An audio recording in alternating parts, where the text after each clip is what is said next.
All right, we are live. Thank you guys for joining, and hopefully, we'll have some good conversations today. Um, this is about the fact that Christianity is based on what? Well, it is based, but it is based on the evidence. And so, this is just like last time, last Thursday. Feel free to talk to me if you are a doubting Christian or if you are somebody who's a non Christian and you want to discuss the evidence for Christianity. So the thumbnail basically has it all. Do you want to talk about the resurrection? We can talk about that. You want to talk about, say, the reliability of the Gospels? We could talk about that. You want to talk about, is Paul a genuine apostle? Did he really see Jesus? Or was he lying? Was he crazy? We could talk about that. Fulfilled prophecy, modern miracles, did Jesus claim to be God? All of that good stuff. All of that good stuff. And so those are the topics that I'm into on my channel. I'm not going to be getting into like the weeds on, I don't know, the problem of evil or something like that. Although if you really want to discuss some of that, I mean, I could give you my take. But those are the areas that I really try to grow my expertise in and spend my time reading on and all that good stuff. So yes, we'll check with the chat while we're waiting a little bit here. Neji says Christianity's root is pagan because you worship a human, not just like those worshiping statues you see. You silly Christians, you worship a man. Yeah, well, it's not idolatry when that man is also God. And so, Neji, feel free to step up. If you think that Jesus is not God, I can show you that he did claim to be God. And no, somebody in a cave 500 years later did not have a special revelation about Jesus. My man couldn't even say define properly what the incarnation or the Trinity or anything that Christians believe. Why does Allah commit straw mans when he's trying to identify the beliefs of other people? Like, for instance, the Jews. Saying, "Oh, Ezra is the son of God." Well, like, what Jew has ever believed that? So, yeah, again, it's not pagan when Jesus himself is God. Let's see. Whoop. Great channel man. Thank you, Mr. Loophole. Trying to click. There we go. Alternative title: Christianity is based. Yes, it is. Very based. Very based. Very based indeed. Satiric Talk says, your fans are Christian supremacist. Yeah, nah. Stand. Israel is strong. Iran. I don't know what's going on there. Christian supremacist? Well, if you believe that you have the truth, you would think that the truth is supreme over lies. And so, but I don't think that we think we're better than anybody. A true Christian realizes that they don't deserve the goodness of God. They don't deserve the mercy of God. They don't. That's why it's called grace. That's why we talk so much about grace. Everything is grace, because on our own, none of our efforts, none of our good works could ever be good enough in order for us to be accepted by God. We worship Jesus because we are given his righteousness. It's his good works that are put to our account when we believe and put our faith and our trust in Jesus. So that doesn't make us think that we're better than anybody. If anything, we just think that Jesus is the supreme one and it's his righteousness, it's his good works. But you do have, I don't know, you do have Muslims who say that Christians, polytheists, are the worst of creatures. Let's see if I can find that real quick here. So yeah, this is what Quran 98:6, and it says, indeed, those who disbelieved among the people of the scripture, which would be Jews and Christians, and the polytheists will be in the fire of hell, abiding eternally therein. Those are the worst of creatures. And so there you go. Who has the supremacist mindset? Is it Christians who realize that they're saved by grace through faith? It's a gift of God, that they have nothing to boast for if they get to heaven, if they are righteous. It's only because it is a gift of God. Or is it the Muslims who say that, hey, those who disbelieve Muhammad from the people of the scripture, the Jews and the Christians and the polytheists, will be in the fires of hell forever, and they are the worst of creatures, lower than a dog, lower than a pig, lower than a mosquito. Okay, and so I don't show me in the Bible, is in the New Testament anywhere where we're calling people basically scum and the lowest of the low. So there you go, Christian supremacist. Yeah, nah. Jesus is grifting 2025. We got some haters in the chat. Yeah, me and my grifting in my double wide trailer here. Driving a car with over 200,000 miles, beater van on the way home from work.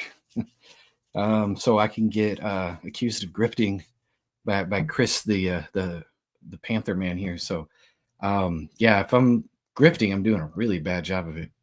And so will he debate with commenters, or will someone show up? People showed up last time. It went pretty good. Took a little while. Be sure to share this if you're in a group somewhere on social media, on Twitter, on Discord, whatever. I don't know. Twitter, I guess it's X these days. Where have I been? Feel free to share it. Put it out there. Let them know I'm live. Invite your friends. Again, you could be a doubting Christian, and you just maybe have questions about the reliability of the New Testament. Maybe you've heard some objections to the resurrection of Jesus, and you just don't really know how to answer them. Maybe you've heard some claims that Jesus really didn't claim to be God, and you don't really know how to answer them. I'm happy to talk to you. Or if you are a skeptic of any of those things, Paul's apostleship, do miracles still happen today? Jesus rise from the dead, Jesus claimed to be God. Any of those kind of things, did Jesus fulfill prophecy? I'm happy to talk to you. This is for you, because yeah, that's why I'm here. Part about ministry, while I'm at it, I'll just plug it real quick, called talkaboutdoubts.com. And let's put that up on the screen real quick. Just plug it real quick. Let me bring this down a little bit. Talk About Doubts is actually, I am one of the counselors for this particular ministry, which is awesome. It was started by my friend Jonathan McClatchy.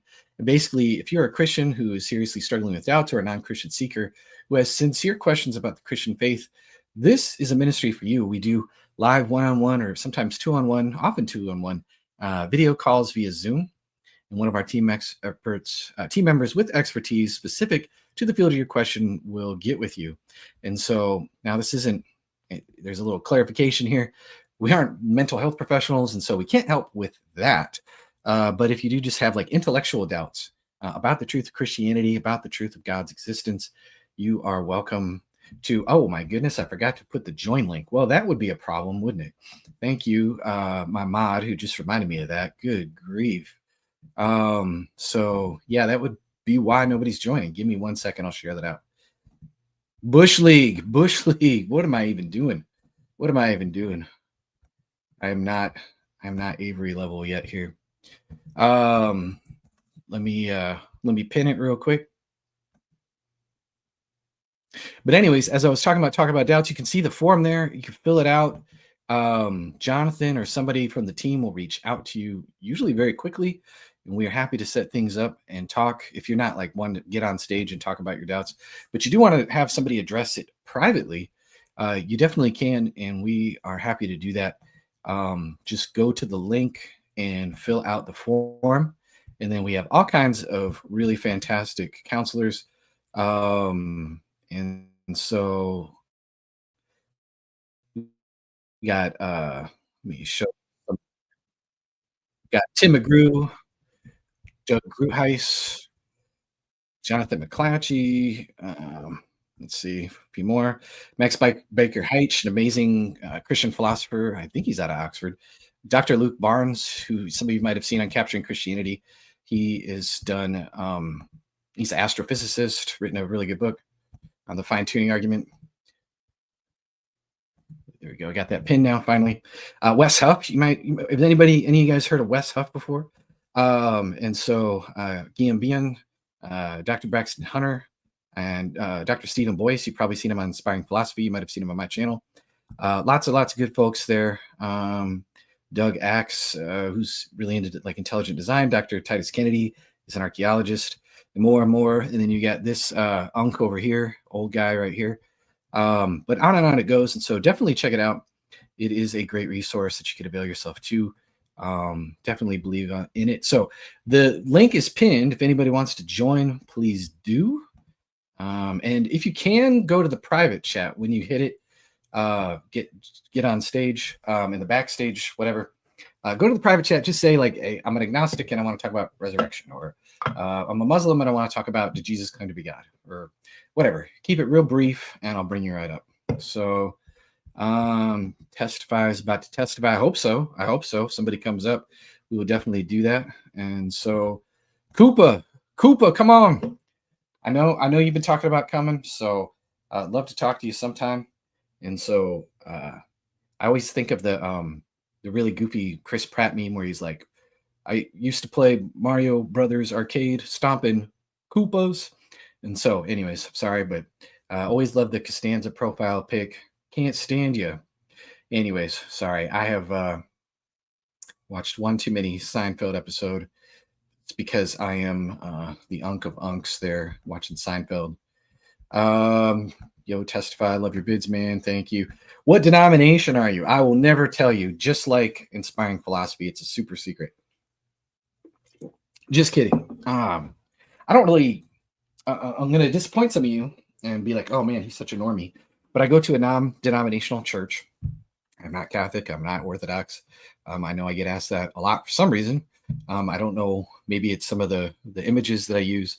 But no, it's a non-denominational church, which basically has the same kind of doctrinal statement as an Assemblies of God church or Foursquare. So it's Pentecostal, non-denominational church. And so I know people are like, when you say that, they instantly think, oh, you're weird. But no, we don't reject the Trinity. It's not UPCI. That's where people get confused. We are Trinitarians. Yes, my wife can cut her hair and wear makeup and pants if she wants to. And so, and she does. So yeah, it's not that kind of Pentecostal. And no, we don't handle snakes and, swing from the chandelier too much. No, just kidding. But yeah, we are Pentecostal is my background. And I've been that since I became a Christian and started going to church. I tried different churches.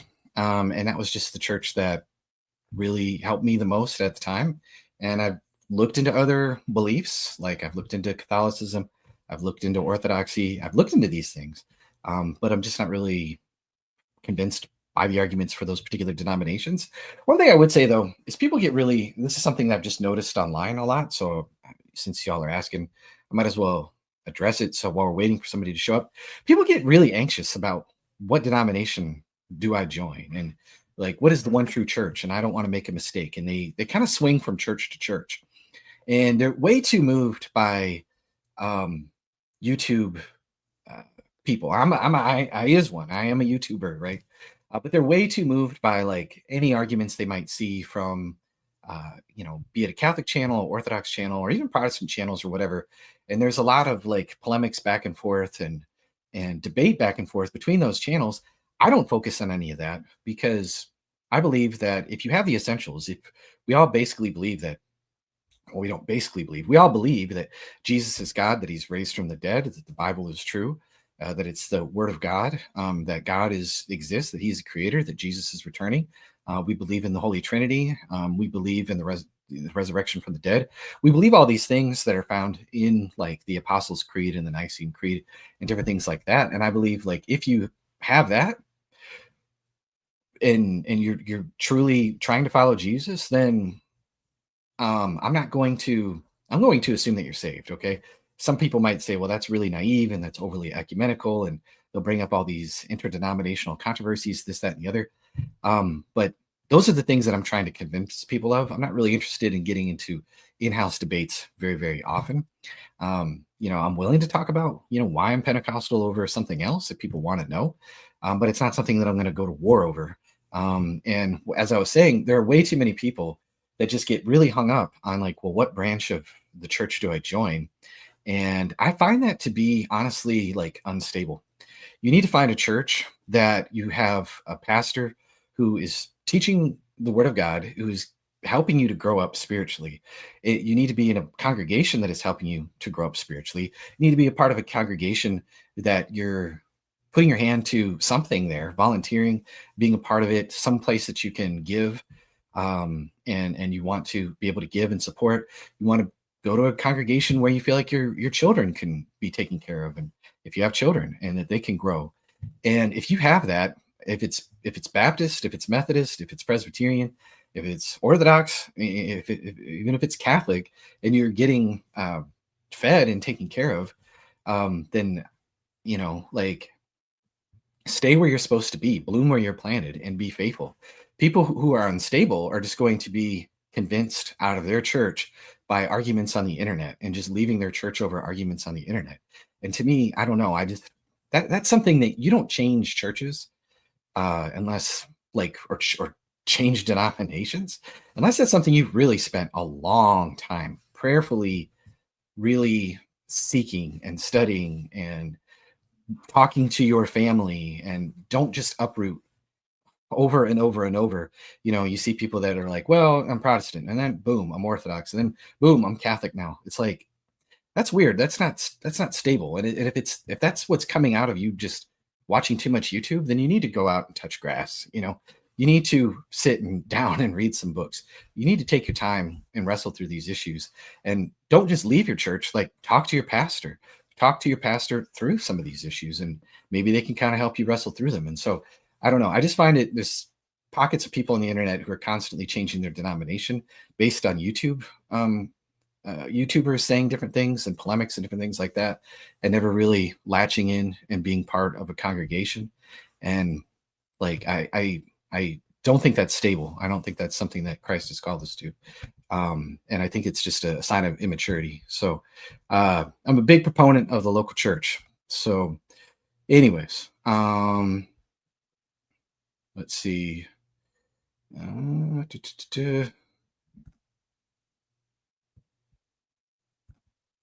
All right. Koopa says he might want to talk about the deity of Jesus. So Koopa, you are free to join. Jovi just asked, are you Orthodox? Oh, same guy. Yeah, no, I think you got your answer there.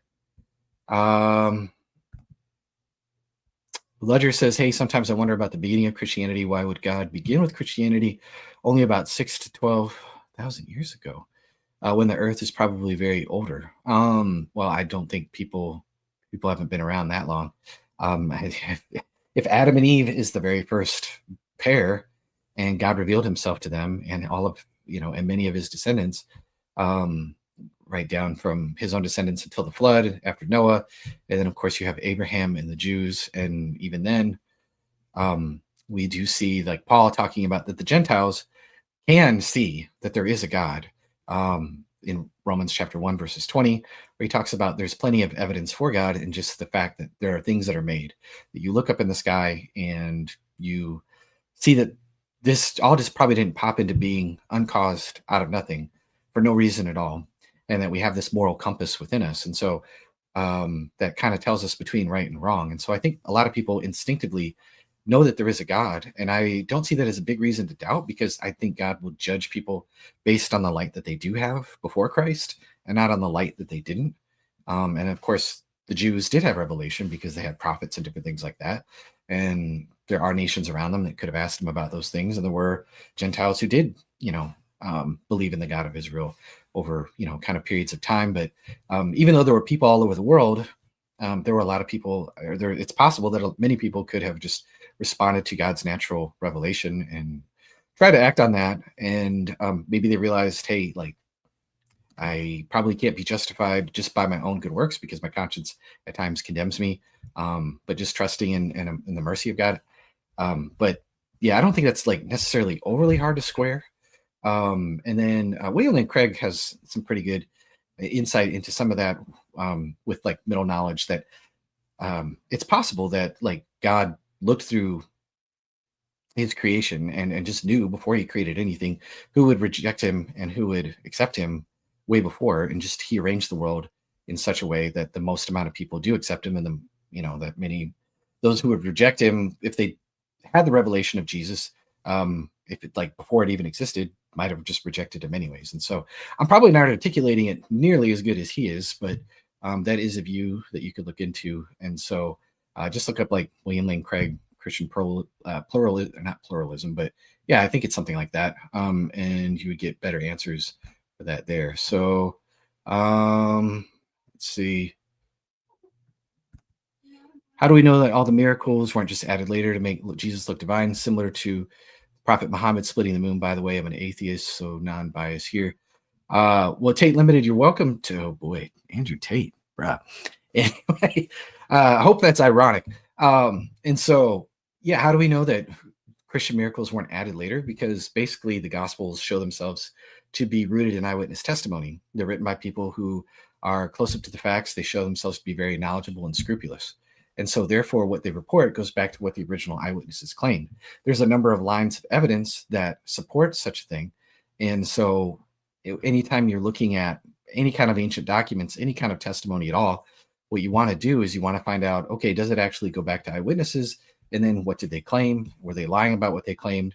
Or were they confused or mistaken about what they claimed? And so, as I was saying, with the Gospels, what we see over and over is that these people, they intimately knew the times, the places that they're in.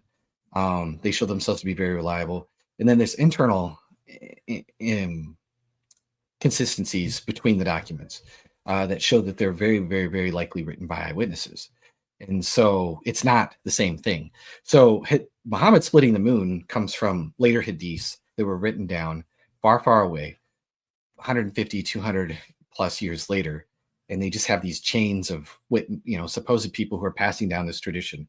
It's basically like the telephone game, but trust us, our telephone game is really good because we're just really meticulous about this, and we're really vetting this thing, we swear. Even though Dr. Yasser Qadi, who is an Islamic scholar, admits that like you have to take the hadith basically on blind trust.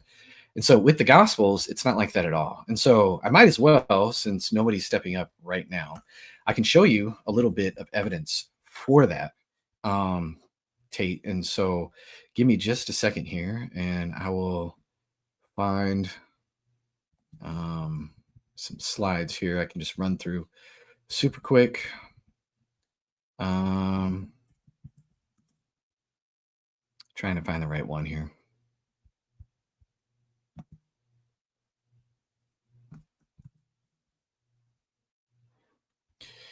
Oh, I already have this link up.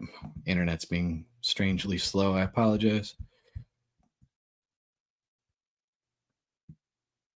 Well, actually, it would probably be easier. I'll just go to Bible Gateway, save some time here.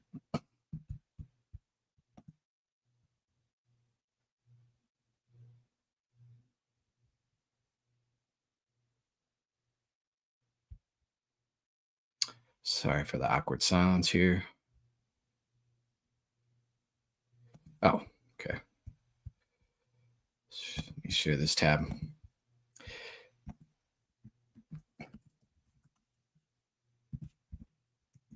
Okay, so let me just give you an example of that kind of internal consistency between the accounts.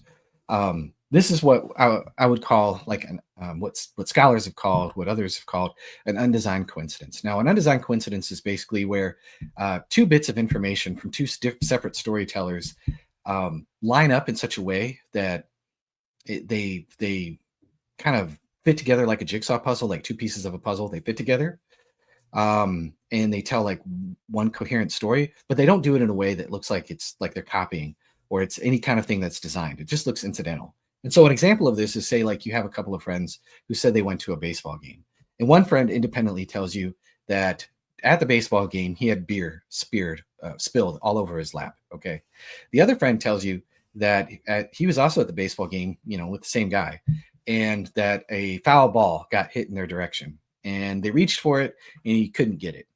Well, if you think about it, put those two stories together. If somebody is at a baseball game and people are fighting, over a foul ball or something like that, it'd be really easy for somebody to bump into somebody and then the beer spills on them. But like you put those two stories together and then it's like, oh, that fits. That's coherent. That makes sense.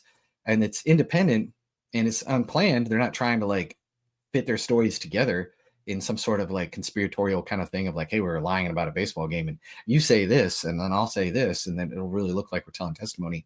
No, this is something that's just incidental and casual and undesigned. That's why it's called an undesigned coincidence. But they fit together and they tell one coherent kind of story. So a good example of this is in Matthew chapter 14. And it says, at the time of Herod the Tetrarch, he heard of reports that about John the Baptist, and he said to his attendants, "This is John the Baptist. He is risen from the dead. That is why miraculous powers are at work in him." Now Herod had arrested John and bound him and put him in prison because of Herodias, his brother's Philip's wife.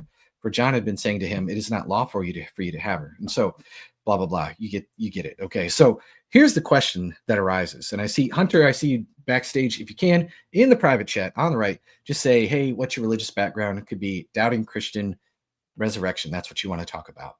Or if you're like agnostic and I want to talk about, did Jesus claim to be God or something like that? Just real quick, just so I kind of know who you are, and then I'll bring you up stage. Okay, so Matthew 14, going back to that, there's this question that comes up like, okay, well, how does Matthew know what Herod the Tetrarch is saying to his servants, his attendants? Like, that doesn't make a whole lot of sense, right? Like, how would he come by that information? Is he just like making stuff up? Is he like some sort of an omniscient narrator? And so, but we actually, if we're looking at a completely unrelated passage, in Luke chapter 8, we'd get an explanation, right? Luke chapter 8, there is a list of female followers that are following Jesus, and they're just kind of, told that, hey, they're financially supporting him and who they are. This is a passage that's completely separate from the whole story of John the Baptist. And it says in there, Joanna, the wife of Chuza, the manager of Herod's household, Susanna and many others, blah, blah, blah. And so, Joanna is the wife of who now? Chuza? Okay. Chuza? I don't know. It just sounds, it's kind of fun to say. But anyways, if Joanna is the wife of Chuza, well, we know now where Matthew would have got his information very plausibly. He would have been able to talk to these female followers of Jesus and get that information that he said this because she's married to a guy working right in Herod's household. So there you go. Jack, I see you backstage. If you can, real quick, buddy, just say, I am blank. Could be your religious background, could be doubting Christian, and I want to discuss resurrection. Okay. Or I'm Muslim and I want to talk about did Jesus claim to be God or whatever. Super quick, and then I'll bring you up. I just want to vet people just to kind of keep trolls away and that kind of thing. And so as you can see, those two things fit together like really incidentally, like two pieces of a jigsaw puzzle. And I think it's best explained on this is eyewitness testimony versus just like them just making stuff up. Now you might say, okay, well, Eric, that's just one, and they could have been a lucky guess, right? You just could have fit together by chance. But what this is there's actually a cumulative case here. And what we find in the Gospels and also Acts and Paul's letters is that there are dozens and dozens and dozens of these kind of things. And so I'll give you another quick example. This is out of Acts chapter 15. We'll just look at one in the book of Acts, which is written by Luke, who is Jack, if it's, or Shane, if you could put in there, sorry guys, I'm doing this admin stuff on the fly here. If you could just put in like specifically like what kind of doubts, again, the topics are, is Paul really an apostle? Did Jesus really rise from the dead? Did Jesus really claim to be God? That kind of thing. If it's something like I have questions about the problem of evil or divine hiddenness or different things like that, those are things that I would probably point you somewhere else. And earlier I talk about doubts. The areas on the thumbnail are the areas where I feel comfortable talking about. And so I'm not like a jack of all trades kind of guy. So if it's like, well, I don't quite fully understand the Trinity, I might not be the guy. But if you could just fill that out a little more detail, that would be super helpful. I'm trying to figure out ways to kind of communicate this better, y'all. So I appreciate you bearing with me. All right, going back to that undesigned coincidence real quick. Same thing, Cubics Rube, I see you on stage. Just say your background, religious background. So it could be a Muslim and I want to talk about, did Jesus really claim to be God? Or I'm a doubting Christian and I have questions about the resurrection of Jesus or the reliability of the Gospels or something like that, okay? All right, back to the undesigned coincidence. Here's another one. Here's an example from the book of Acts. And it says that sometime later, Paul said to Barnabas, let's go back to visit the believers in all the towns that we preach the word of the Lord and see how they're doing. Barnabas wanted to take John, also called Mark, with them, but Paul did not think it wise to take him because he had deserted them in Pamphylia. Apparently he missed mama's cooking or something, and had not continued with them in the work.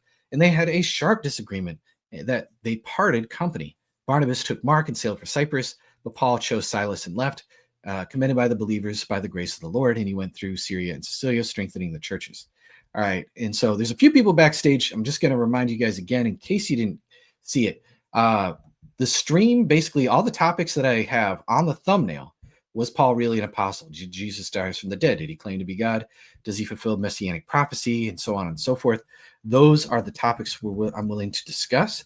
And so you just have to say what your background is. Again, you could say, I'm a Muslim and I want to talk about, is Paul really an apostle? Or, I am Jehovah's Witness, but I want to say, did Jesus really claim to be God, or something like that? That kind of thing. I'm agnostic and I want to talk about, miracles, modern miracles for today, or something like that. All right. So back to what I was saying, Paul has this sharp disagreement with Barnabas. They split. We never hear about Barnabas again, right, in the book of Acts. And why was Barnabas just so passionate about taking Mark with him? Well, if we flip over to Colossians, and Colossians is not explaining this split whatsoever, in the sense like it's directly saying, hey, this is why we split. But we do get like a very incidental kind of clue that's just dropped that fills us in. My fellow prisoner Aristarchus sends his greetings, as does Mark, the cousin of Barnabas. And so Mark is actually kin with Barnabas. He's his cousin. And so that's why Barnabas was so adamant about taking him along. They're cousins. And so you see that these two things kind of dovetail.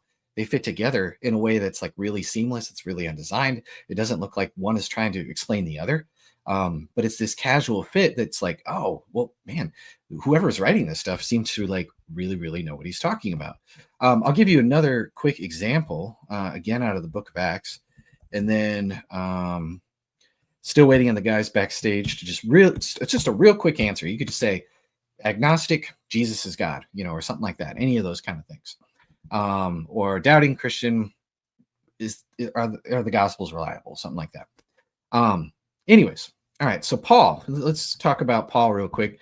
This is in Acts chapter 1. We'll talk about one more undesigned coincidence.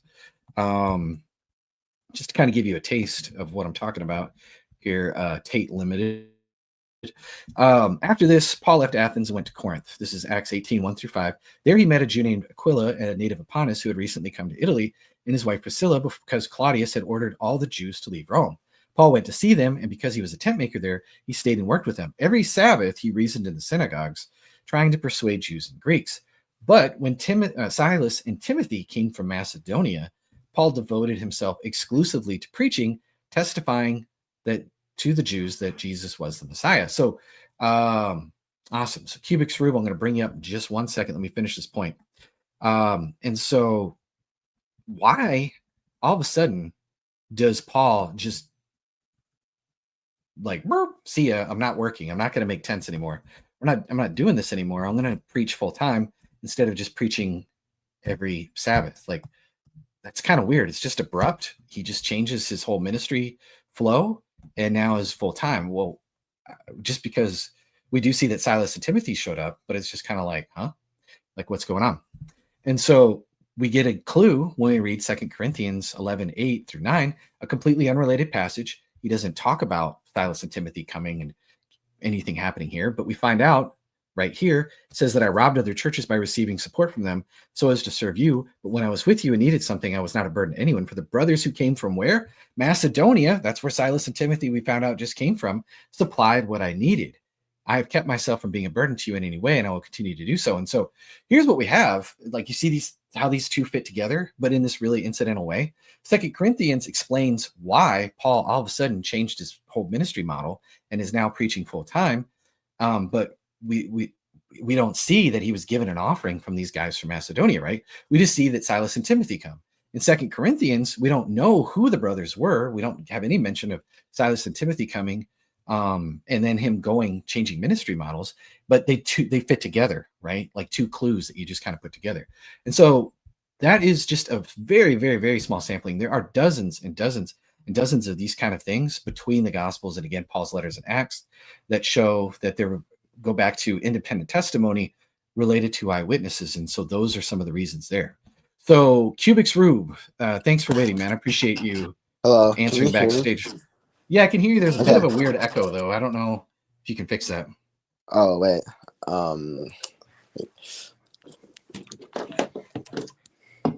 You can, is it bad? I mean, if it's bad, I can like try to fix it. You can like put me off stage and put somebody else on.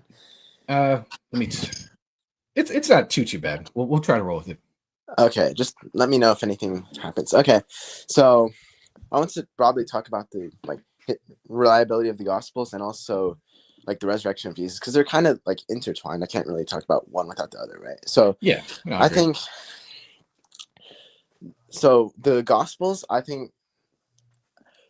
don't think they're written by eyewitnesses. So I think maybe we could start there. Okay. So why do you think that? Well, I don't know if you would dispute this, but I think they're written like a few decades afterwards. And also, I think it's odd when that in Mark, like a lot of Matthew and Luke are like verbatim from Mark. I think that's a little odd if they were like independent eyewitness accounts. And Okay. Yeah. Okay. So it's because of the dependence that troubles you, or like, you know, when I say trouble you, it makes you like go, nah, that's. Also, I mean, I know just for ancient times, right? They're not bad. Like 40 years afterwards, like about 60 years afterwards, that's not bad. But like when we're talking about the resurrection of Jesus and we're talking about something that's like a miracle, I think that like that is a lot of time. I don't know about that. So maybe we could like start with that thing. Sure. Yeah, that's fine. So let me address the issues of like dependence first. And I was already kind of talking about undesigned coincidences a little bit when I think that shows that the Gospels are dependent. I'm not saying that they're not dependent, right? There's definite dependence on Mark. We would agree there. And I think we would agree that they're written, probably composed. Now, I take more of an early dating approach, and I can talk about why I have an early dating approach. And that's not even just necessarily like a Christian apologetics thing, because you have people like Maurice Casey and James Crossley who will date Mark's gospel all the way into the 40s. Okay.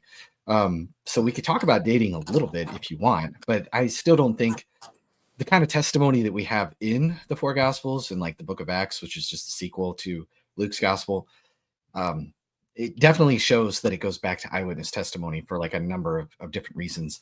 And just the copying itself doesn't really trouble me really at all. And so let me pull up. I'm sorry if I'm the slides guy, man, but when you're dealing with historical facts, you just kind of have to have your notes and stuff here. So bear with me for just a second here. All right, so we're going to talk about. I'll talk to you a little bit about independence and why I think they're independent. Like there is independence. Okay, again, I'm not saying that they're not somewhat. They might be copying one another, but I don't think that they're like don't have independent information when they deviate. So what a lot of people think is like, well, anytime that Matthew is different than Mark's gospel, that he must be just kind of like making stuff up at this point, right? Or he's just kind of ripping. And so so when there are four gospels, what we want to know is, how do we know that they come from authentic, credible historical records that are independent, right? How can we know that? We could just say, well, we could find passages where there are two different authors that tell the same story. It may be the exact same words, but bro, come on, right? Like you just mentioned, one of the documents might have been copied by the other. And so how can we rule this out on the basis of internal evidence?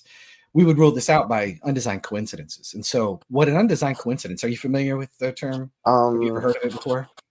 No, I'm not really familiar with that. Okay. Yeah, no problem. And so basically, when one book or testimony may mention casually in passing a detail that answers some question raised by another, we would find that interlocking would be highly improbable if one or two of them purely copied from the other, or were purely copied from a common source, or a later book simply just added a bunch of embellishments to the former. Okay. And so this is what we would find. And so I just gave like an example of like a real life example, a hypothetical, right? Say two people are at a baseball game, right? And one person, like one of your friends, comes back from like a baseball game and they're like, man, I got beer spilled all over my lap. It was kind of annoying. And then your other friend was like, completely independently, was like, hey, I was at the baseball game last night and I caught a foul ball. Well, if you put those two things together, they're not trying to like tell a story, make up a story, and convince you that they were at a baseball game when they really weren't. When if you kind of think about how they fit together, it's like, oh, that makes sense. He was there was a struggle for a foul ball, and somebody bumped into somebody, and beer got spilled on my friend's lap, while my other friend was so focused on the ball, that's all he could think about, and that's why he's telling me that. Does that make sense a little bit? Okay, yeah, I can see that. Yeah, okay. Yeah. Yeah. Another example, this is from secular history. Okay. In the Anne Frank narratives, there's like a story where one of Anne Frank's friends was like, there was Mengele, you probably heard of Mengele, like the real creepy Nazi that was like experimenting on Yeah. Jews. And he was going like, Reichs, links, which is like this side, that side, like right, left, Okay. and it's like, well, why the division? Well, another person comes in and tells her part of the story, completely independent. She's not trying to answer the question. She just says, well, when new people would enter the what do they call this, concentration camp? Yes. They were being divided, the young and the old were just being immediately taken to the crematorium. Well, when you put those two things together, like they're both telling the same story, but they're telling different parts that just happen to like fit together, right? And so I'll skip that illustration because I just gave some. So I'm gonna skip this one. I'm just gonna jump to an example here. Sorry, I got all these. I just gave this one. I don't know if you're paying attention, but that's okay. I'll go over it again real quick. So let me show you an example of this. Okay. So Mark chapter 6, verse 14, we get this story of John the Baptist, right? And Herod is just asking, like, what is this Jesus guy? Why does he have these powers? What is going on? Okay. And so in Mark's gospel, we don't hear anything about like who Herod is asking this question to. But in Matthew's gospel, Matthew 14, verse 1 through 2, we read that he said this question to his servants, right? Now, if you're cynical and you're like, well, Matthew's just copying Mark, and so anytime he like says something different, it's not because he has independent information. He's just adding some sort of rhetorical flourish, or he's making things up, all that kind of stuff, right? And so you could think that, and you would also, there would be the question too, from either of those two gospels, you'd be like, well, how in the world do these guys know what like Herod is saying in the privacy of his own home in his palace, right? Like, Yeah. what's Okay. the deal? Yeah. Okay. So, well, when we flip over to Luke chapter 8, verse 1 through 3, we get a record of these female followers of Jesus who are supporting him and his disciples financially. Has absolutely nothing to do with the death of John the Baptist, which is what those two chapters are all about. And incidentally, it just mentions that Joanna, the wife of Huzzah, Herod's household manager, was one of those female followers. And so Luke's mention of Joanna in Luke 8, 1 through 3 wasn't aimed at all at explaining Matthew's account. Luke included Joanna in his narrative because he likely knew about her and the other women who followed Jesus. He's actually the sole gospel writer to even mention Joanna, and he mentions her again in Luke chapter 24, verses 10. He also mentions in, I believe it's Acts chapter 13 or 14, another guy by the name of Manaen, who also was somebody who worked in Herod's household. And so what does that tell us? It's like, well, this could be easily explained if Matthew is a disciple and he's reading Mark and he's like, okay, well, I have this template, I can follow this, but wait, I know something independently. This was a question that he actually asked his servants, and I know this because I got this information from Joanna. But he doesn't go on explain all of that. He's just telling the story as he knows it. Does that make sense? Okay, I see. Well, I think Luke. Well, I know this might be a bit of a like diversion, but I want to talk about Luke for a second. So, I guess I want to talk about the birth narratives, if that's fine with you, because Yeah, that's fine. Okay, so when we read the Gospel of Matthew and we read the Gospel of Luke, I think that there's like not just contradictions, but I think like the stories are so different that I think that like something more is going on than just like variations and like oral tradition before they were written down. Like, I think Such there's as contradictions too. So like I think that's a reason to doubt their like historical reliability, at least to some degree. what contradiction do you have in mind? I have an idea where you're okay, going, but I'm just trying to specifically like in the Gospel of Matthew, it talks about Jesus being born before Herod, like Herod the Great, right? Like dying, right? And in the Gospel of Luke, it talks about Quirinius, right? His census, like Athens. Yeah. Like, they go to what's it called? Bethlehem. Yeah, for the census because Luke is from there, right? Also, like his ancestry is from there. Okay, so the problem with that is that Herod died in 4 BC, and Quirinius became governor in 6 AD. So there's 10 years between those things. So between those two events. So I don't know how you can, like, I don't know. They couldn't have both happened. Yeah, I can answer that real quick here. Okay. Might not be real quick. You got a few minutes? Yeah. That's fine. Yeah. So let's talk about that one, because that's probably the most famous alleged contradiction. And also, it's not just a contradiction, it's like a historical error, right? And so I have a short video on this, and it was criticized by somebody, probably because I made it too short, to be honest. And then I did do a stream with Dan Christopoulos of Aspiring Philosophy, and we kind of answered Dan McClellan. I don't know if you're familiar with Dan McClellan. He's the Bible scholar guy on TikTok and stuff. Okay. And so he raised this objection. We went through his entire video. I'll try and give you the short version, okay? So the list of complaints, you brought it up, you articulated it well. There's a 10-year gap between Matthew and Luke's timelines. There also was no census during the time of Jesus' birth. Quirinius was not in charge of any earlier census. Rome would have never conducted a census under a client king because, they could have just done it themselves. And then nobody would have traveled to their 1,000-year ancestral home. And therefore, this is just Luke making stuff up to have Jesus born in Bethlehem, because there's a prophecy in Micah 5:2 that's believed to be about the Messiah. And so, let's have him born in Bethlehem. How are we going to get him there? A census. There we go. That's convenient. That works. But he makes all these goofs and gaffes at that time. Okay. So, let's go through that a little bit here. So first of all, Luke is not confused. His chronology is actually totally consistent. All right. And so go back, check me on this, read the accounts for yourselves. Matthew places Jesus's birth during the reign of Herod the Great, who, as you rightly said, died around 4 BC. So his birth must have been obviously before then, right? But Luke mentions a census under Quirinius, who became governor in Syria 6 AD. That's the only recorded Roman census in the region, and it happened about a decade later, so there's that 10-year gap, right? But that's not what Luke really says, right?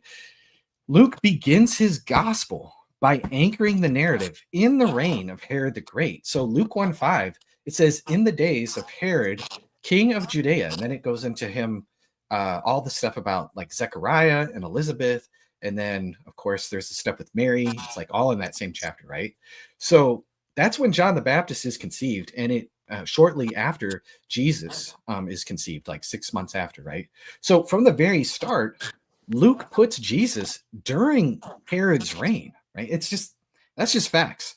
Like I don't know why people kind of overlook that, but it's there. Okay. Then you fast forward to Luke chapter 3 and verse 1, and it says, in the 15th year of the reign of Tiberius Caesar. So when is that? That's AD 28, and we know that independently from Suetonius. Okay. And then in Luke 3:23, we're told that Jesus began his ministry about 30 years of age. So that places his birth around 5-6 BC, which actually fits perfectly with the end of Herod's reign. Now, there's even more. Luke even references the 6 AD census in Acts chapter 5, verse 37, tying it to Judas the Galilean's revolt, which is years after Jesus' birth. So Luke clearly shows an awareness that the AD 6 census, and he keeps it separate from the nativity timeline. So any explanation about some of the problems with this supposed contradiction, it has to be or historical error, contradiction, or both. It has to be consistent with the facts. Okay, it has to be consistent with this, because Luke is flat out giving us all these timelines. Does that make sense so far? I believe so. Okay, yeah. All right, yeah, I'll continue here.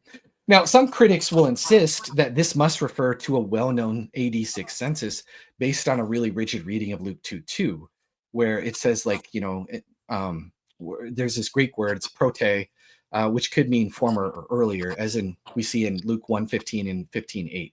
So Luke is likely saying that this was an earlier census associated with Quirinius. Let me read the actual verse, just to kind of not keep it confusing here. Give me 1 second. Let me pull it up.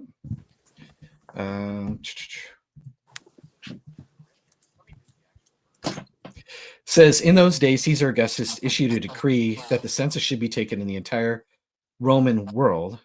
This was the first census. This is the NIV that I'm reading. The first census that took place while Quirinius was governor of Syria. And so people will say, okay, well, That's it. Prote right there means first. But first can also mean former or earlier. And what I think Luke is actually saying here is that this was an earlier census associated with Quirinius, not the later one that triggered the tax revolt. And if you think about it, if Luke had just meant a well-known census under Quirinius in 6 AD, why would you even bother calling it the first? Like, that's kind of weird, right?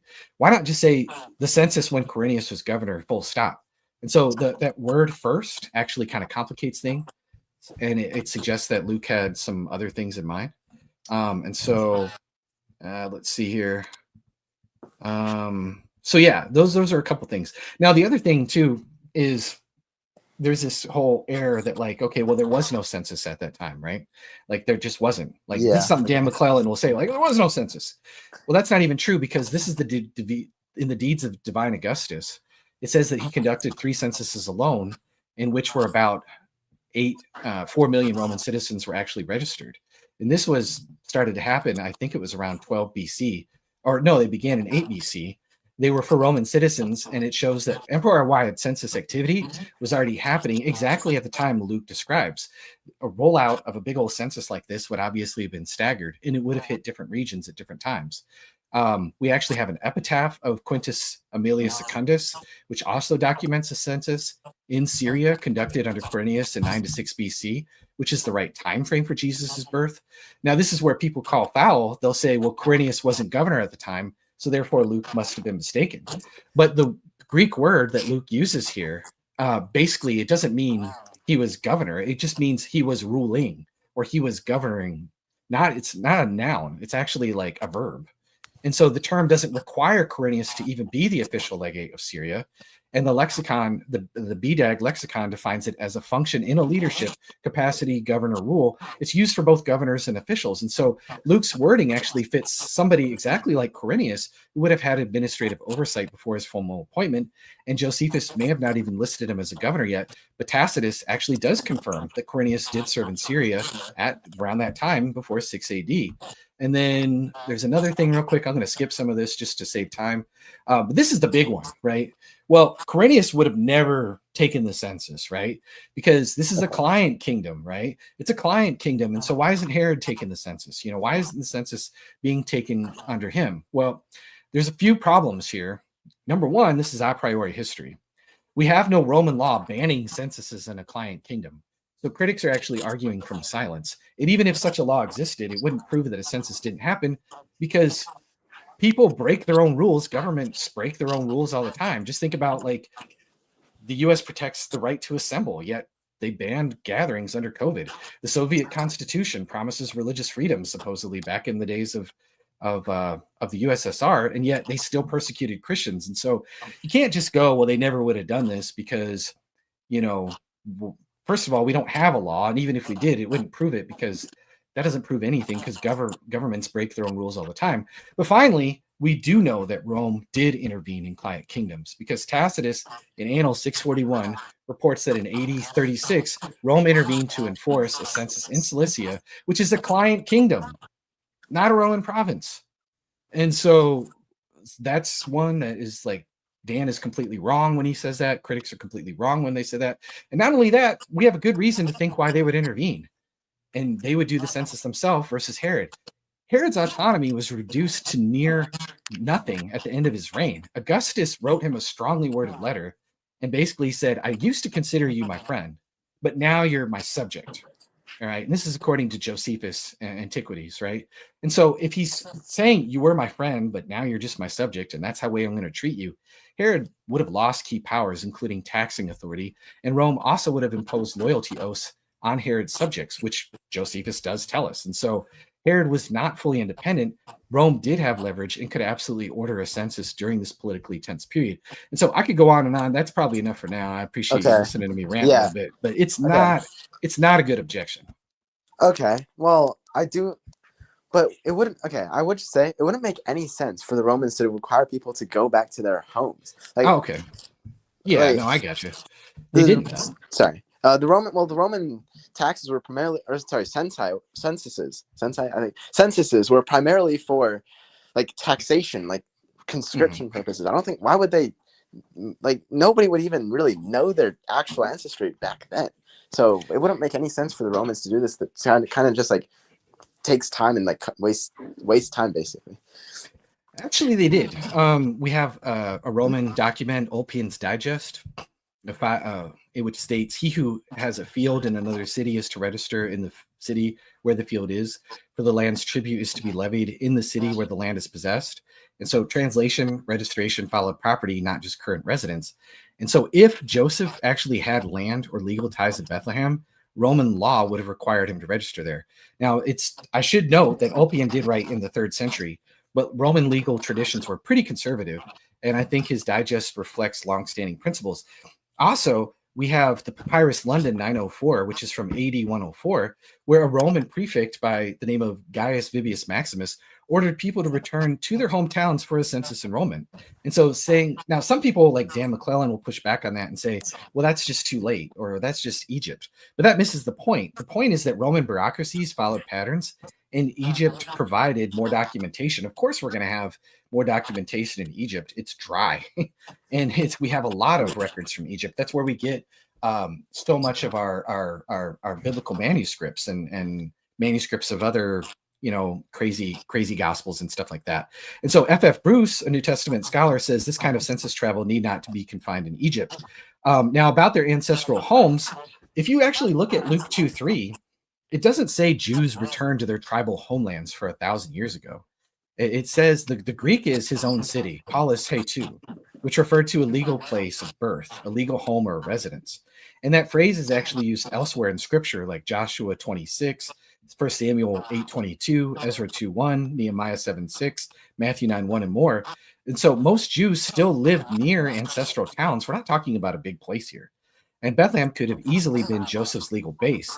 And I think this is just kind of an overreading, because Luke doesn't say that Rome forced Joseph to travel due to Davidic ancestry. Luke 2:3 simply says that he went to his own city. The reference to David explains why that city was Bethlehem, not Rome's motive. Luke is offering, in my opinion, a different background, not the Roman legal rationale. Finally, one more thing, and this is something that I don't know why people don't think about this. If you were remember the prophecy, Micah 5:2. Yeah. Right? Like the Messiah is going to be born in Bethlehem. Does Luke ever, which gospel writer, which is the only gospel writer to ever quote that verse? Matthew. You're right. Yeah. Correct. Bingo. Good job.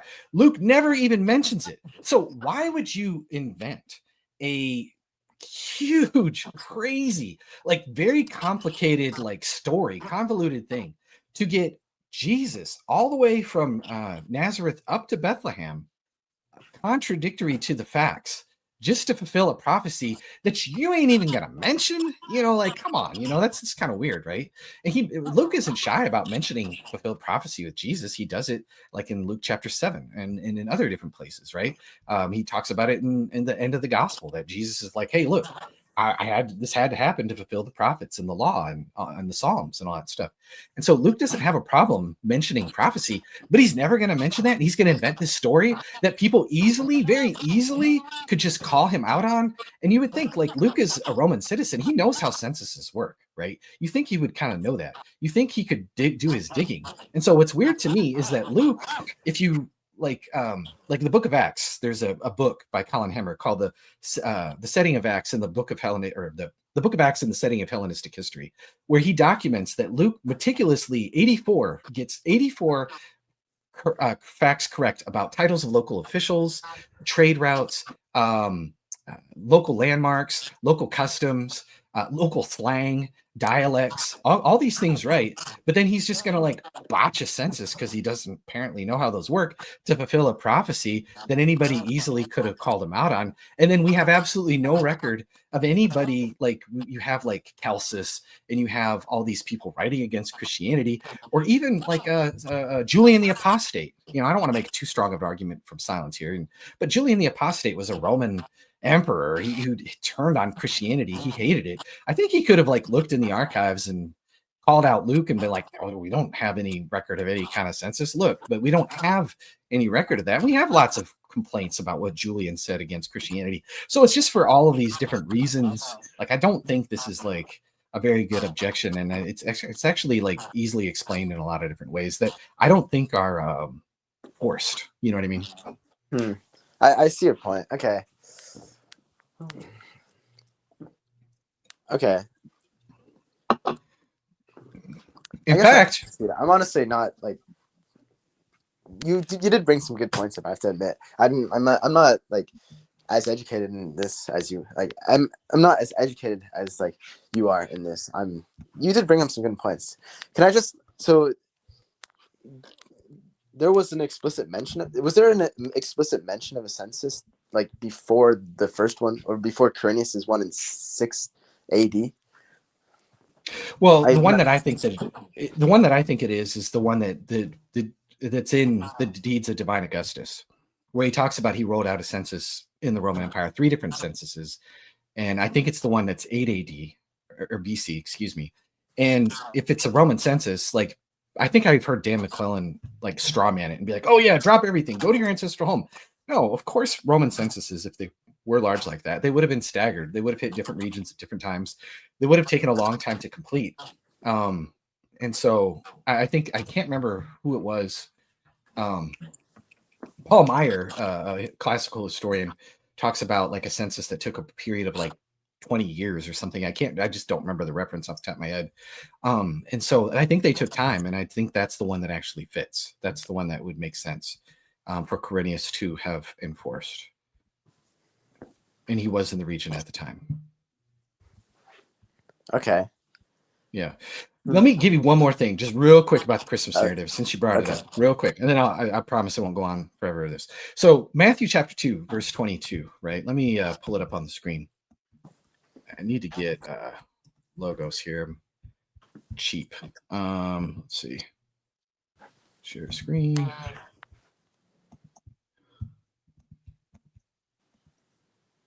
We'll show you like a mark of authenticity about the birth narratives. So here's Matthew 2:22, and this is about Joseph, right? And it says, when he heard Archelaus was reigning in Judea, the place of his father, he was afraid to go there.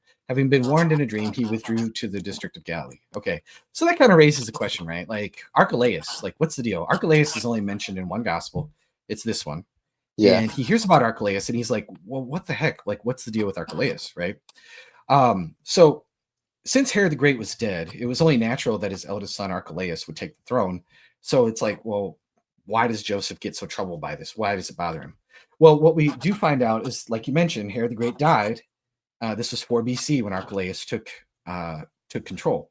Well, during Herod's like last Passover, the last Passover where he was presiding over the region, a feast approached, and a mob of angry Jews actually killed some Roman soldiers, right? This is all in Josephus, and I can give you the references if you need them. Okay. And so, okay, the next year, people were talking about this, and people were upset.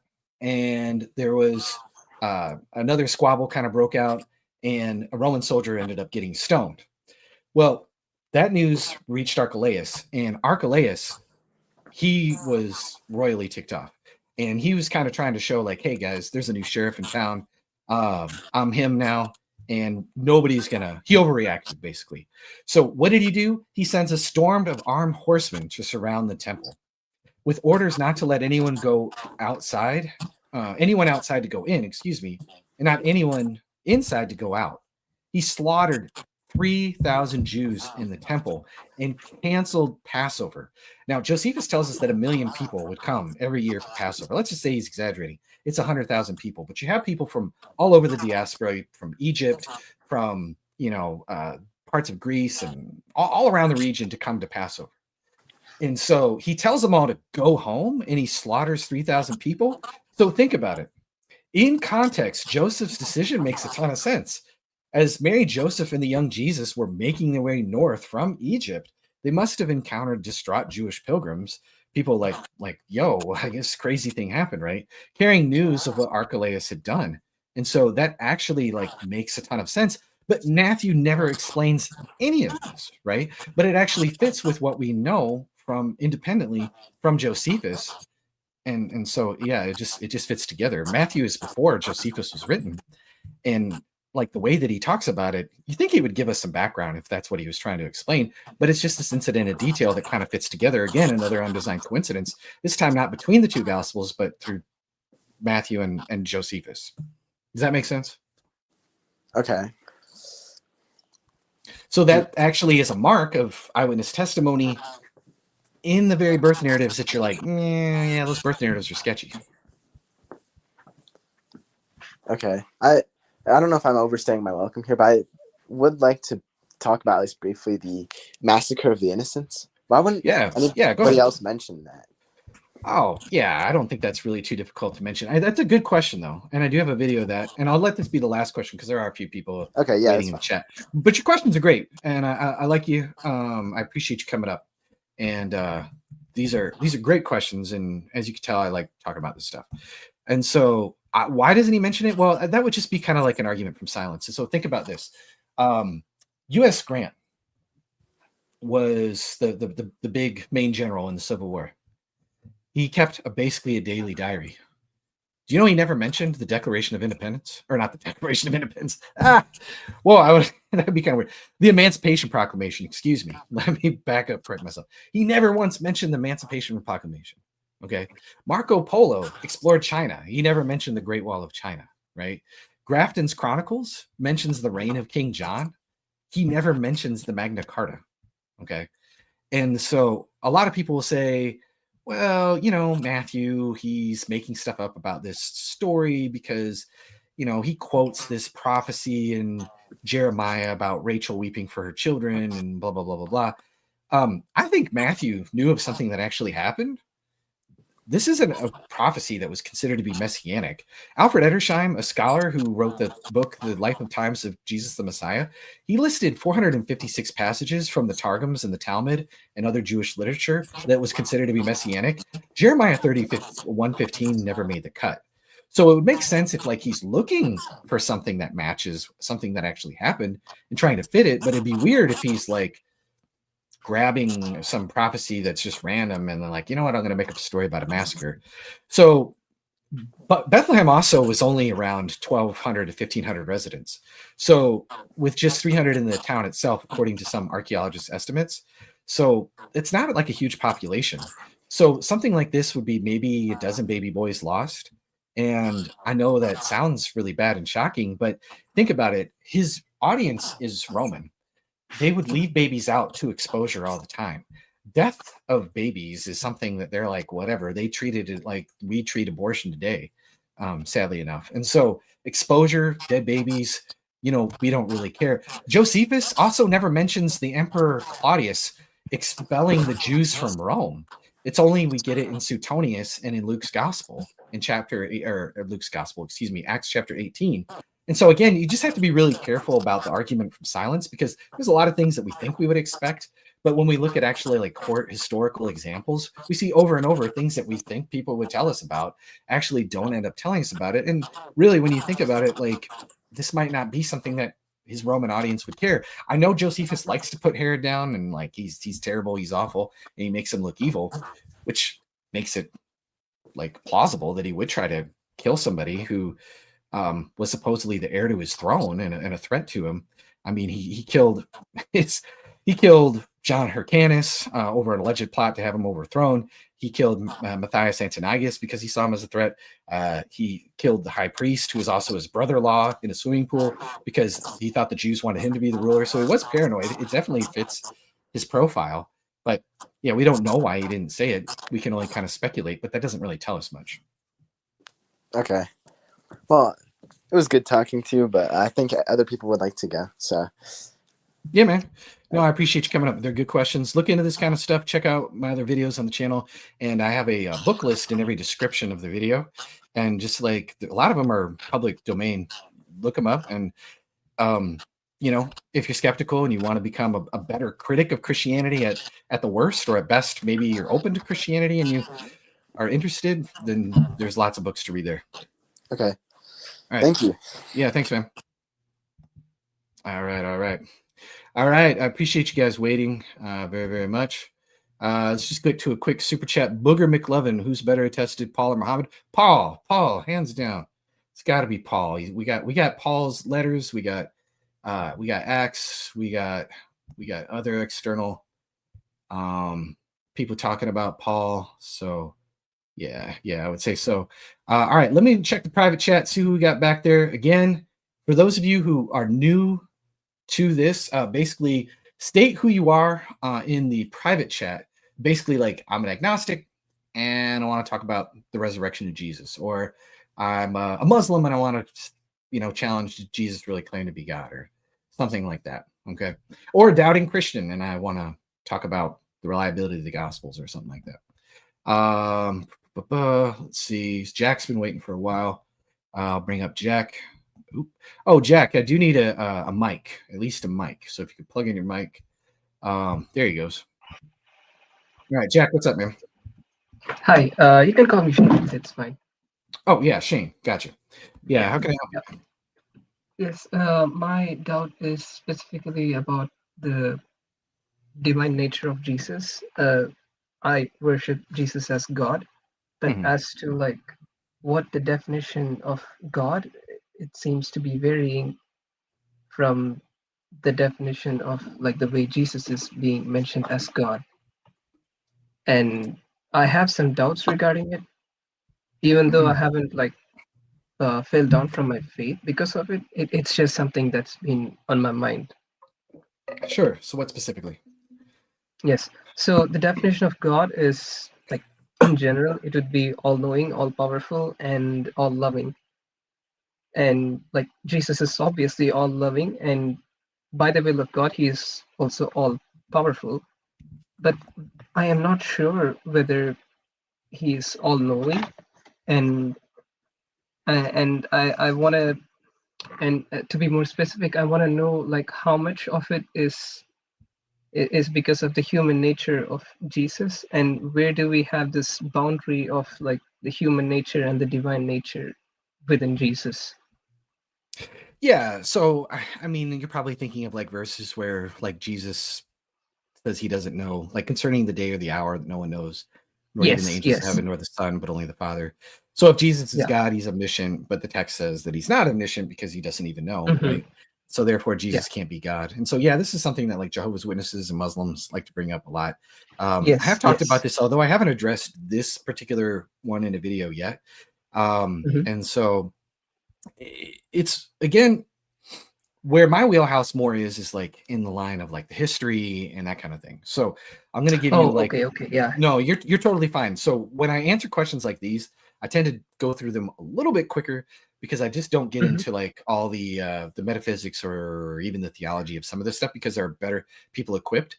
As I talked about earlier in the Okay, stream, okay. I do volunteer for a ministry called Hmm. talkaboutdoubts.com. So if this is one that really bugs you, we have people who Hmm. are like professional philosophers and theologians who could probably answer this better, but I'll give you my like very my brief kind of layman's explanation of how I would see this. And so Yes, yes, yes. yeah, and so I think it's just again it goes right back to the incarnation of Jesus. So Hmm. as somebody, you said I think that you are a Protestant, so you would believe that Jesus Hmm. is 100% man but also 100% God, and Yes. he's the second person of the Trinity. He takes on human Hmm. flesh. Well, when you take Yeah, upon human flesh, you are taking upon certain limitations. And this is the only yeah. way that he's going to fulfill his role as a human being. And so now I Hmm. think that this is a voluntary restricting because he is like Philippians chapter 2 talks about that he, even being in the form of God, he didn't consider it robbery to be called equal with God, but he emptied himself and he made himself of no reputation. He took the form of a servant Mm. and even died death of the cross, and so on and so forth. Okay. So I think there's Yeah. like an emptying kind of a voluntary emptying that he has where he restricts. Okay, this is voluntary, that he restricts or veils his own divine attributes, right? He doesn't give up Mm. his divine attributes. He doesn't lose that. And even like John chapter 16, verse 30, his own disciples are like, well, teacher, now we know that you know all things, right? And we do see at times that Jesus can read the hearts and thoughts of people. Like, for example, Mark chapter 2, where he forgives the man's sins, the paralytic. He's like, son, your sins are forgiven. It says that he knew their thoughts. And he says, what is it easier to do? Say, son, your Yeah, sins are yeah. forgiven, or rise up and walk. But to show you that the Son of Man has the authority to forgive sins, you know, and he heals the guy, right? And so there's times where he knows people's thoughts. Like that happens like a lot, right? And so there's times where he knows the future, right? He predicts the future. He predicts his own death and resurrection and different things like that. And so I think that this is like a partial voluntary restricting or veiling of his divine attributes. He doesn't give them up, because if he did, he would cease to be God, but rather he just chooses willingly not to use them. Now, how does the metaphysics of all of that work? I honestly do not know. Now, Richard Swinburne, in his book where he talks about the incarnation, he's a Christian philosopher. He gets into that with a lot of different technical philosopher jargon, and he talks about things like that. Okay. Joshua Sijuwati is another person that I'm aware of. I don't agree with everything that he says about the Trinity, but he does talk about the incarnation. There's also Timothy Paul. There's a short book on the incarnation that he has. He gets into all the metaphysics of all this stuff and these kind of objections. Okay. So I'm just giving you kind of my reading the Bible take of this. Okay. Yeah, he willingly chooses not to use them. Again, this is explained by the emptying that we see in Philippians chapter 2. Philippians, yeah. Yeah. And so think about this, like one example of this where Jesus limits his glory is we see this in like the Mount of Transfiguration. So on the Mount of Transfiguration, you know, Elijah and Moses show up and he's glowing, right? Mark says that like his clothes were so dazzling, it's like nobody could bleach them that white, right? Or something to that effect. And so like there's Jesus like kind of standing full glory. And this Peter's like, whoa, you know, let's build 3 tabernacles and camp here, you know. And then it's just like this limited thing, and he goes back to normal, and it's stopped. And so I believe that like this is him limiting the glory. Because if Jesus didn't limit his glory, he would just be walking around Galilee glowing all the time, but he isn't. So yeah. And so it's kind of like, well, Jesus isn't like showing himself to be God in all of his power all the time. Well, I guess he can't be God. This is the same kind of, you know, argument. It's just instead of omnipotence, now we're talking about omniscience, right? And so I think it's that kind of thing. So when he's transfigured and all of that other stuff, he just is veiling his glory in a way that doesn't impede his ministry. And I think that this could be said of all of his divine attributes like omniscience.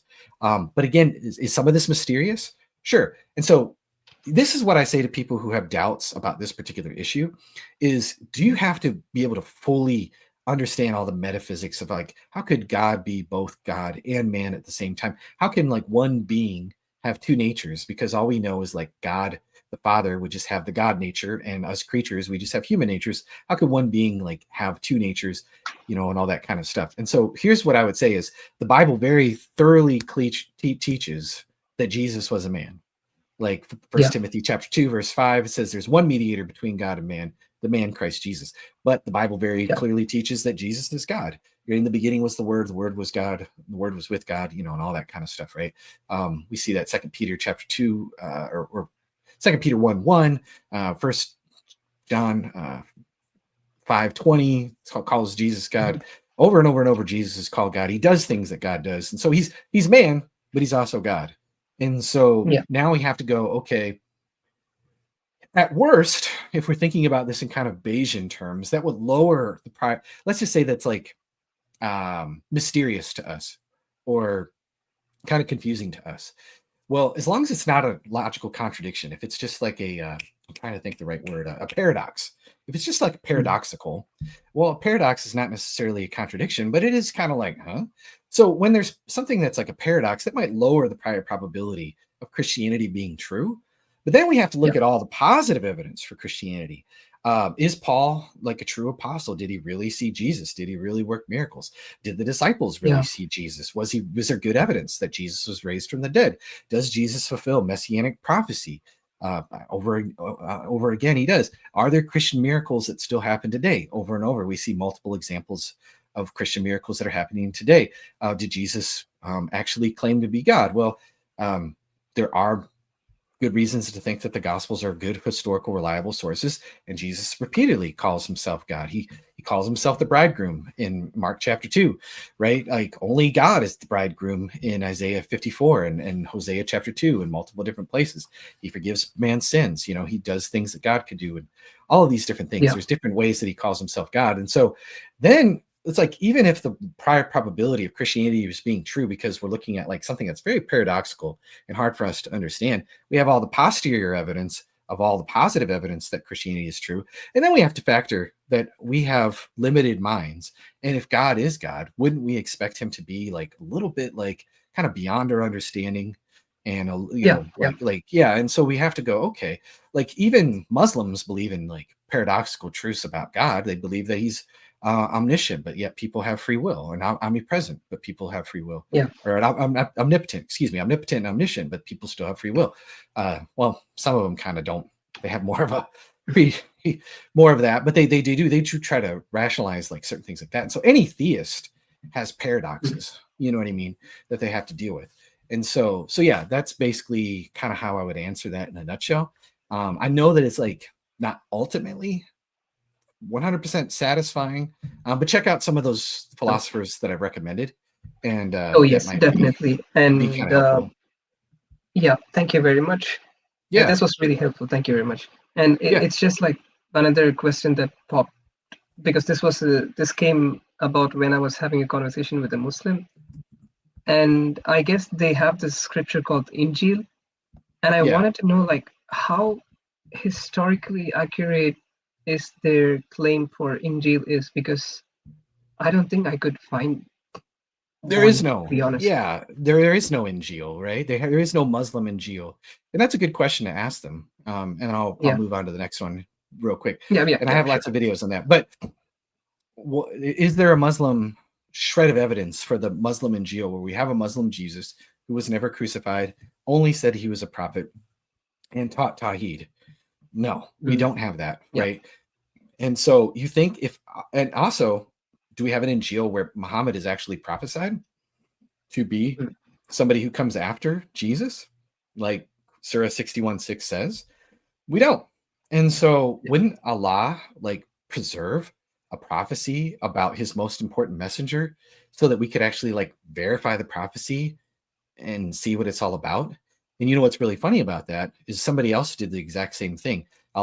Muhammad wrote Surah 61:6 where he says, Jesus saying, another one's coming after me whose name is Ahmad. He's referring to himself.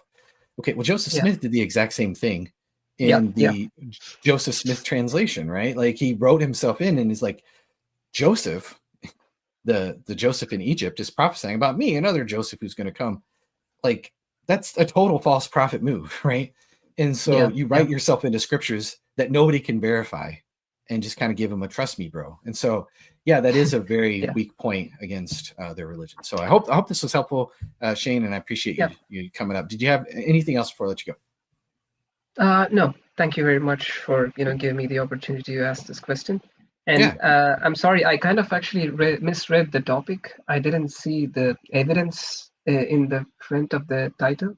So I kind of felt like we were going more into the theological perspective. Yeah. No, you're totally good, man. You're totally good.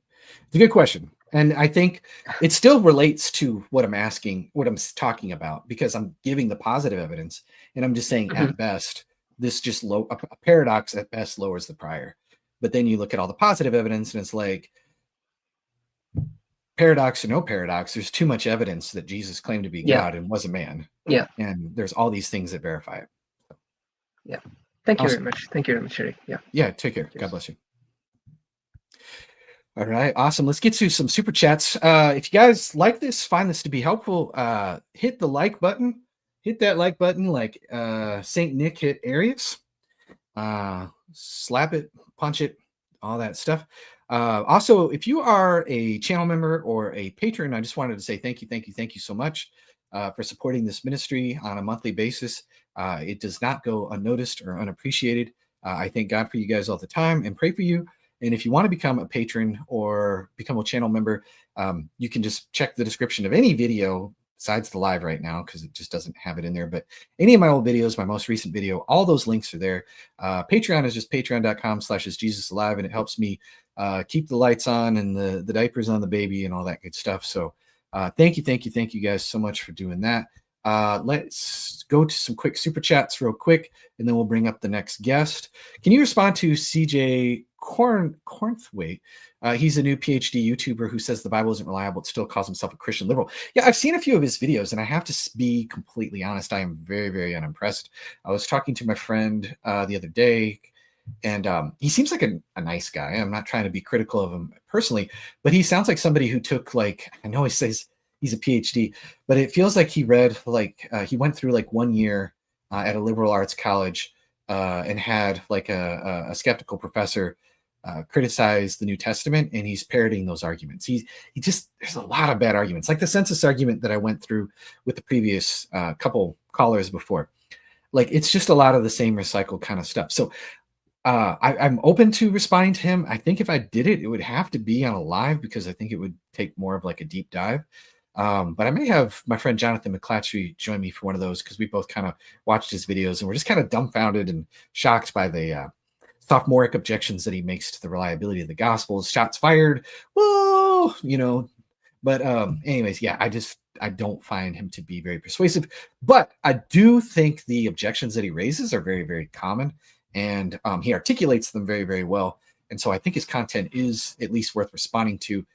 So thank you for the super chat. I will definitely consider that. I just need to consider a way to do that that would be beneficial for everybody. I'm not, if really, I will say this one thing about responses super quick.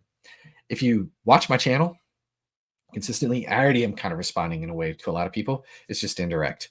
And when you indirectly respond, it leads to a lot less drama. Or when I do respond, I usually respond to the scholars that they're getting stuff from versus that individual, because people on YouTube, we have egos. YouTubers have egos. And then it becomes like a whizzing contest, you know, for a lack of better terms.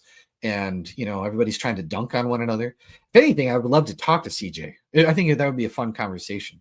So if CJ would be open to that, and he wanted to debate or discuss the reliability of the Gospels, maybe not debate, but just a casual, friendly conversation, I would be totally open to that. And so that might be something that would be even better. And that way we don't talk past each other. But usually when I'm doing responses, I respond to like Bart Ehrman, which is where a lot of these guys are either getting their objections from, or Bart Ehrman is just like the guy that's the most popular, who is a scholar who's not just trying to be a YouTuber, although he is on YouTube, and respond to him because he's the one who synthesizes a lot of skeptical scholarship and kind of popularizes it.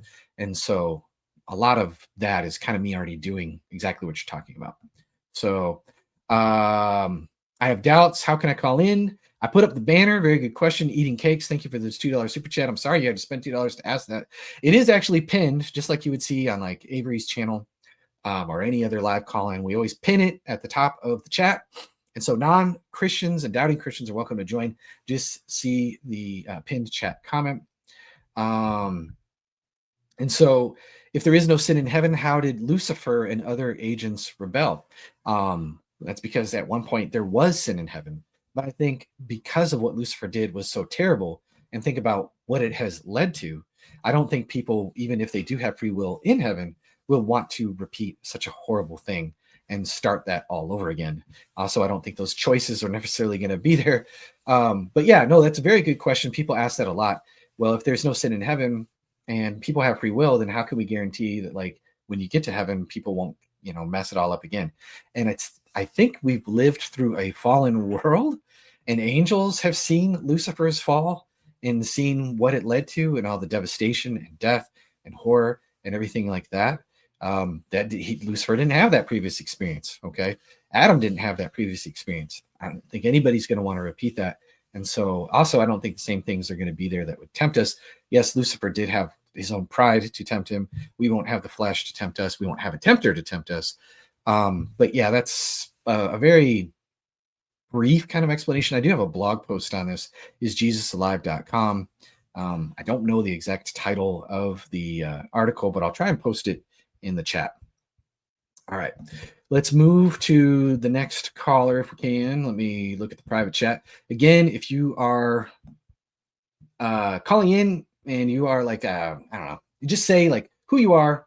I'm an agnostic, but I want to talk about the resurrection. Or I'm an atheist and I want to talk about, did Jesus claim to be God? I'm a Muslim and I want to discuss Paul. Okay, stuff like that.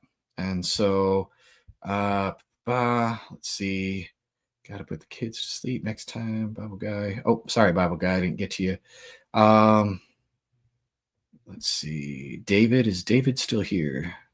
I don't see David still. Andrew says, I'm a struggling believer. Real quick, Andrew, if you could put what you're here for, like where your struggle is. Look at the thumbnail again if you can. Those are the 5 topics that I cover. Andrew is David. Okay, gotcha. You guys confuse me a little bit. Ooh. All right, Andrew, you're on stage, but there's a lot of noise. Hi there. I am a believer in that kingdom. Oh, your connection is. Hold on a second. Can you mute your mic? Here, I'm just muting you for a second, Andrew. It's not your fault. There's a connection with your phone or whatever you're calling in on. It is very, very bad. So I just muted you for a second just so I could get in a word edgewise. But can you fix that? I'm gonna unmute you and let me know if you can fix that. I'm trying to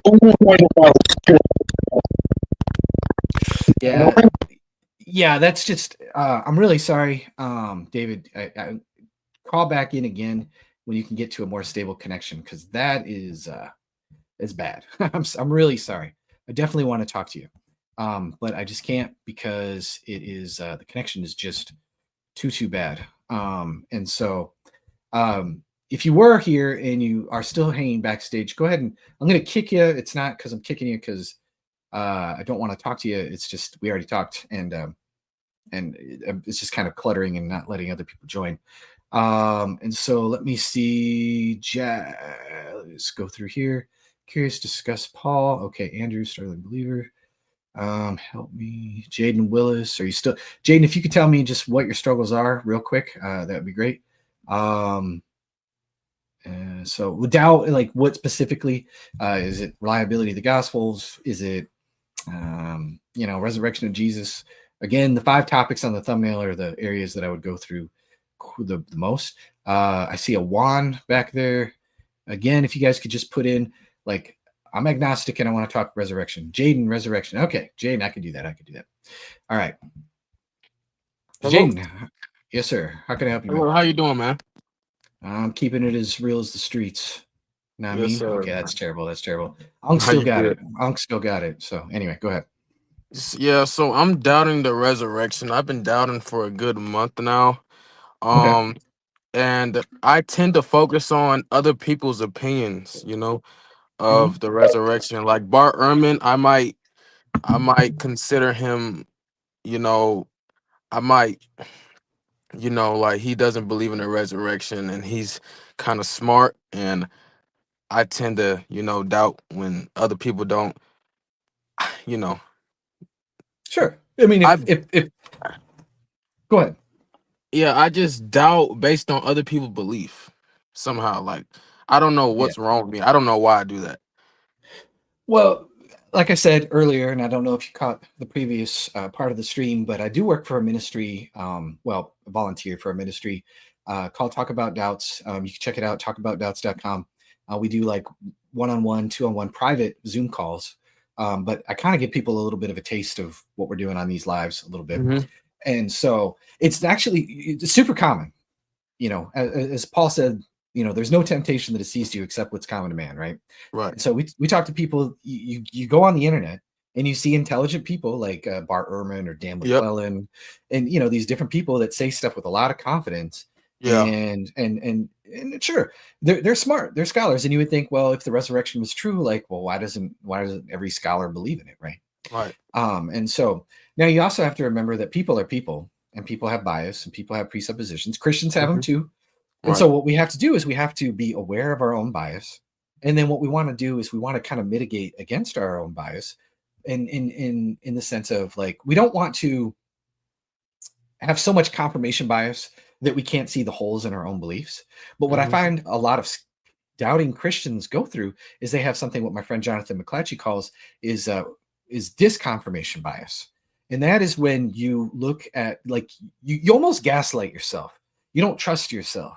You're like, well, I got to leave it to the experts. And I can't really, like, evidence can be evaluated by people with PhDs, but, like, other people can't really evaluate evidence, like, I can't do it. And you kind of, like, start to second guess yourself. And I just want to say, like, that's normal. I know a lot of people that do it. And so now the first thing I would say is just practical advice about this, okay? And then I can get into some evidence for the resurrection to help you out, Okay. okay? Okay. Is practical advice would be, I'm not saying I'm a YouTuber, okay? I Mhm. want people to watch my channel. I want the watch time. Right. It helps me. Mhm. But sometimes it helps to log off of YouTube and to Yep. read books instead. Because what people will do is they'll scroll and scroll and they'll just like, YouTube is only going to give you so much. It's going to be like, Right. even a long form podcast often is going to be more of an introduction to a subject. There are a few good YouTubers out there, like my friend David Paulman, and you might want to check his channel out. He has a 5-hour video on the resurrection, including like an hour and a half, where he goes into discussing Bart's objections to the resurrection. Again, David Paulman, the channel is called Faith Because Reason. And you can just look up Bart Ehrman, resurrection, Bart Ehrman, Faith Because Reason. That's the name of his channel. Okay. And he's a bookish fellow. Okay, like he's a smart guy, and he goes into all of that. But there's not a lot of people doing deep dives. My videos are like 5 minutes. I'm just giving people an introduction, right? A Bart Ehrman podcast is like 45 minutes. You know what I mean? Right. And so the best thing to do is to read books. And to read books, you can read books on both sides. But it's something like, okay, well, if Christianity is even possibly true, then it would be best for me, because of the stakes that are involved, to get the best arguments for Christianity under my belt, so that at worst, when I read the criticisms against Christianity, I'm going to be like a really good informed critic of Christianity. That's the worst thing that could possibly happen to you. The best thing that could possibly, and Christianity is not true, the best thing that could possibly happen is that like you become more convinced of Christianity than you ever have, and you have a ton of confidence, and these things don't bother you anymore, and you Yeah. resolve this. And that's Mhm. from reading books. Now, in every video that I have, besides the lives, if you go to one of my videos, I have a book list of all kinds of things. A lot of them are even public domain, so you can download a lot of these books just for free. All right, so with all that practical stuff out of the way, I can give you a little bit of evidence for why I think Jesus is risen from the dead. Mhm. And then if you think that's like an interesting taste and that whets your appetite, then if you want to, you can schedule a one-on-one or two-on-one Zoom meeting through Talk About Doubts. And somebody who is an expert in this area, could even be me, could be my friend Jonathan McClatchy, or somebody who's a biblical scholar, different things like Mhm. that with that background, can sit down and talk to you. And we've done multiple calls with people for weeks to help them out. And so you're welcome to avail yourself to that resource. Okay. Okay. So let me give you one of the reasons I really think that my approach to the resurrection is a little bit different. What a lot of Christian apologists will do is they'll use something that's called the minimal facts approach. Are you familiar with minimal facts? Yes, sir. Yeah. So the minimal facts is basically Habermas. it's Gary Habermas, Mike Licona, right? And so what they say is like, okay, well, basically, virtually all scholars agree that Paul and at least Peter and some other apostles claim to have seen the risen Jesus, right? They at Mhm. least believe that they saw him, and this is basically encapsulated in a creed in 1 Corinthians 15, right? Mhm. And so, and they basically kind of argue only through Paul and what scholars will agree to, and say, okay, well, there's some sort of group appearances here, and we know that they weren't lying. And so basically, like the best explanation for the facts is they didn't hallucinate and blah, blah, blah, blah, blah. Now, my problem with that approach is that 1 Corinthians 15 doesn't tell us anything about what the resurrection appearances were like. Only that they were some sort of group experience. But Dale Allison has pointed out, people have group experiences of like apparitions and different things that are short, brief, fleeting, and not very detailed. Like that doesn't really tell us anything. So that's a problem. Exactly. So my approach is that I would take a two-step approach. And one, I would show that the Gospels go back to what the original eyewitnesses claimed. Okay, that they're written by people who are close up to the facts, scrupulous, and very well informed. Right. And so then, if that's true, and they do go, if we can show that, then we can say, okay, well, the Gospels go back to what the original eyewitnesses claimed. Well, what did they claim? They claimed to have seen Jesus over a period of 40 days. That he invited him to touch him, like that he passed him a piece of broiled fish. Right. These aren't the kind of appearances that one could easily be mistaken about. Mhm. Right. And so I'm going to defend that claim at least. And so either they can't be mistaken. So at that point, they got to be lying. Well, they're not lying because they preached the resurrection in Jerusalem Right. 40 days after, in the city that Jesus was crucified, and confronted basically the Sanhedrin. That's not what liars would probably do, right? And so to show you some evidence for this, I'm gonna go through Acts first, okay? Now, why would I go through Acts? Because the same person who wrote Luke is also the Acts. person who wrote Acts, right? Exactly. And so let me find my slides here. Bear with me for just a second. I'm the slides guy. Y'all just have to get used to that. 1 second here. Is this it? Yeah, this is it. All right. All right, bear with me. My screen is loading a little on the slow side. I need a better computer. Let's see. Okay. Now I'm going to tell you why Acts is relevant in a minute, right? Okay. But first, I just want to show what kind of an author is Luke, all right? So I'm going to skip some of this stuff because it isn't totally relevant. And I'm going to jump into some of the positive evidence if I can. Yeah, here we go. Okay, so first I'm going to talk to you about external confirmation. So you're probably aware that like Tacitus talks about the crucifixion of Jesus, or Josephus talks about the crucifixion of Jesus, right? Yeah, And it's like, okay, yeah, that's kind of interesting. They lay out some facts about what happened to Jesus, but that doesn't really get us anywhere. That just tells us what early Christians believe. So that's neat and all, but we also have external confirmations besides that are more subtle, where the Gospels and Acts mention in passing facts about the historical setting. And the more casual the mention, the better. The more obscure the facts, the better, because that shows us that, like, hey, these people are really well informed, and they're like at where they're probably saying that they're at, and that they're truthful people. That's what it tells us, right? So what this shows us is that Luke, he gets hard things right, and he doesn't have Wikipedia, he doesn't have Google, he doesn't have ChatGPT. There are no modern libraries where he could hit up, and I'll show my Unc status here, where he could go to the card catalog and look something up, and find a book with binding chapter titles and all that stuff. Right. He's getting a lot of So let's see some of those in action here. All right. So Sergius Paulus in Acts chapter 13, verse 7. Sergius Paulus is called a proconsul. Okay. Now Cyprus actually became a senatorial province in 22 BC, ruled by proconsuls, not legates. This is according to the Roman historian Cassius Dio. Now later, under the Flavian empires, the ones who conquered Jerusalem in 70 AD, Cyprus became imperial again, and it was governed by legates. So if Acts was really written late, as many scholars claim, and Bart Ehrman says that it was written in like 85 AD or something like that, some people will go as far as to say like 110. Luke would have probably called him a legate, but instead he actually nails the title. That's exactly the right time for Paul's visit in 47-48 AD, when this visit takes place. This is the kind of minor local administrative detail that's very easy to get wrong, but Luke gets it right.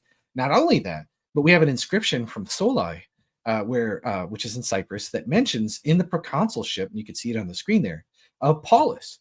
This likely dates to the 1st century, possibly around 50 AD, if under Claudius. So even if this isn't the exact same guy, it actually confirms to us that the Paulus family was present in Cyprus. Now, we have another inscription in Pisidic Antioch, which names Lucius Sergius Paulus the Younger, the son of Lucius. Now, this is a Roman official with ties to the Paulus family, which is very possibly the same lineage. Well, what's interesting about this is that when we read Acts 13:13 through 14, after Paul is in Cyprus, he goes to Pisidian Antioch. Well, that's not the nearest and most obvious stop, like in their route where they're going. It's kind of out of the way. If you look at the maps, if you look it up, feel free to do it after the stream, whatever. Look it up, fact check me all you want. It's not the most obvious stop. And so it's very possible that Sergius Paulus, after seeing the miracle, if you probably remember in Acts chapter 13, Paul makes a man go blind because he's trying to turn Sergius away from the faith. And Paul basically is like, dude, like back off. And so it's very possible that Sergius said, hey, I got kin over yonder. if you could go see them, talk to them about this great message, like do it. And it would make sense that Paul and Barnabas would have traveled there next. Now, check this out. There's a lot of these things, and this is all, I'm getting this from a book called The Book of Acts in the Setting of Hellenistic History. It's written by a classical scholar named Colin Hemmer, historian. And he details that there was 84 historically verifiable facts about all kinds of things. Local officials, local language, local slang, local trade routes, geography, all these things, right? 84 different facts, right? Here's one. In Lystra, there Paul heals a crippled man. You probably remember the story. And then in Acts 14:11, there's a crowd that shouted in Lycaonian, right? So Paul heals a crippled guy, and they're all like, whoa, and they want to sacrifice to him. They think he's God's. And they start crying out in Lycaonian, which is kind of weird that Luke mentions that. You know, why weren't they speaking Greek? This is the Roman Empire, right? Almost everybody's speaking Greek, right? Well, Colin Hemmer notes that Lystra, though it was part of the Roman Empire, was in a rural part of Anatolia, where the locals, from inscriptions and all kinds of things that we have through history, actually preserved their native tongue. So this is actually a rare specific cultural detail that Luke absolutely nails. And what makes it even more interesting, in Acts chapter 14:12, what gods did the Lycaonians think that Paul and Barnabas were? They called Barnabas Zeus and Paul Hermes. Well, inscriptions confirm that Zeus and Hermes were actually worshipped in Lystra. And so we have Ovid's Metamorphoses, which tells of Zeus and Hermes visiting Phrygia right next to Laconia, which mirrors local legend. And identifying the speaker as the lesser god actually matches their ancient belief about divine visits. Barnabas wasn't the main speaker. So they thought, well, he must be Zeus. And Paul is the one speaking. He's basically kind of his errand boy. He's his like herald. And so that's why he must be Hermes. And so, but this exactly fits precisely the local religious beliefs of the time, as well as what we saw with the dialect, like what they actually spoke, right? There's even more. And I'm going to a point on why this ties into the resurrection. So just hang with me a little bit. So Gotcha. Here's Lydia of Thyatira, right? Acts 16:14, we read that she's a seller of purple goods from Thyatira. Well, the New Testament scholar F.F. Bruce, who Bart Ehrman is very aware of, said that the people of that area were famed for their skill in the manufacture of purple dye, extracted from the juice of the madroot. So this is like a historically confirmed fact that this is what these people were known for. We also have inscriptions of at least 7 inscriptions found in Thyatira, which mention the purple dye trade. Thyatira also had a strong textile and dyeing industry known across Asia Minor, and a guild of purple merchants is also attested in Philippi, where Lydia is active because she's in Philippi, but it says that she's from Thyatira. And so that's an interesting historical confirmation. I'm going to skip through another one. Let me give you this one. This one is a fun one. So in Acts chapter 22, now if you remember, in Acts chapter 16, Luke starts changing up his whole flow and the way he talks about describing the historical events. And he starts to say we, as in we are traveling. Now that drops off in part of Acts chapter 16, and it picks up again in Acts chapter 20. He's just we did this, we did that, all this other stuff. And so we read in Acts chapter 22, verse 25 through 29, that Paul avoids a flogging, revealing that he's a Roman citizen from birth, right? He's like, hey, you can't beat me. I'm a Roman citizen. Like, what are you even doing? Because he's arrested at the temple. Supposedly he brought Jews into the temple. The Jews are mad. The Romans take him away because they're trying to keep the peace and all this other stuff. So the tribune, he's like, dude, I bought this citizenship for a large sum, you know, and he kind of sounds, you can almost hear the deflation in his voice. Right. But what we find out from Cassius Dio, who's a Roman historian, he confirms that Roman citizenship was something that you could indeed purchase under Claudius. This is exactly what the tribune says. And then he also says that though the privilege was at first sold for only large sums, it later became so cheapened that a man could become a citizen by giving the right person some bits of broken glass. And so the tribune likely assumed that Paul got a citizenship cheaply or through bribes. And he's like feeling the sting of being ripped off. Like, dude, I bought this citizenship for a large sum. But Paul's like, well, I was born a citizen. Now, right after that, in this trial, Paul goes before the high priest, Ananias, and he gets struck on the mouth. And Paul gets really, really mad. And he said, God is going to strike you, you whitewashed wall. Well, Paul is rebuked back, and he's like, these guys next to him are like, dude, you can't just revile the high priest. Paul says, well, I didn't know he was the high priest. Like, well, what is Paul saying there, right? Why doesn't Paul, a student of Gamaliel, a Pharisee of Pharisee, recognize the high priest? It's like, like, dude, like, if you are who you say you are, or who Luke says you are, wouldn't you recognize the high priest? Well, the Jewish historian Josephus actually explains Ananias, the son of Nebuchadnezzar, was appointed the high priest in, we see this in Josephus' Antiquities. He was actually sent to Rome by the governor Quadratus to answer charges.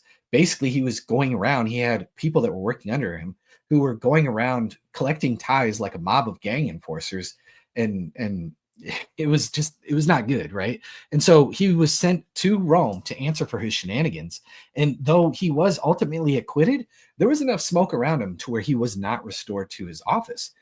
Jonathan replaced him as the high priest during Felix's term. Jonathan ended up being murdered in the temple, leaving the office vacant. No new high priest until Ismail, the son of Fabi, was appointed by Agrippa. So during this time, there actually was a vacancy of the high priest. So when Paul says, hey, I didn't know he was the high priest, it's because he's throwing shade. Because Ananias was just acting, he was playing the part. He was the high priest, but he wasn't anymore. And so that fits exactly what we know with the personality of Paul. He's full of sarcasm. You read it in 2 Corinthians all the time.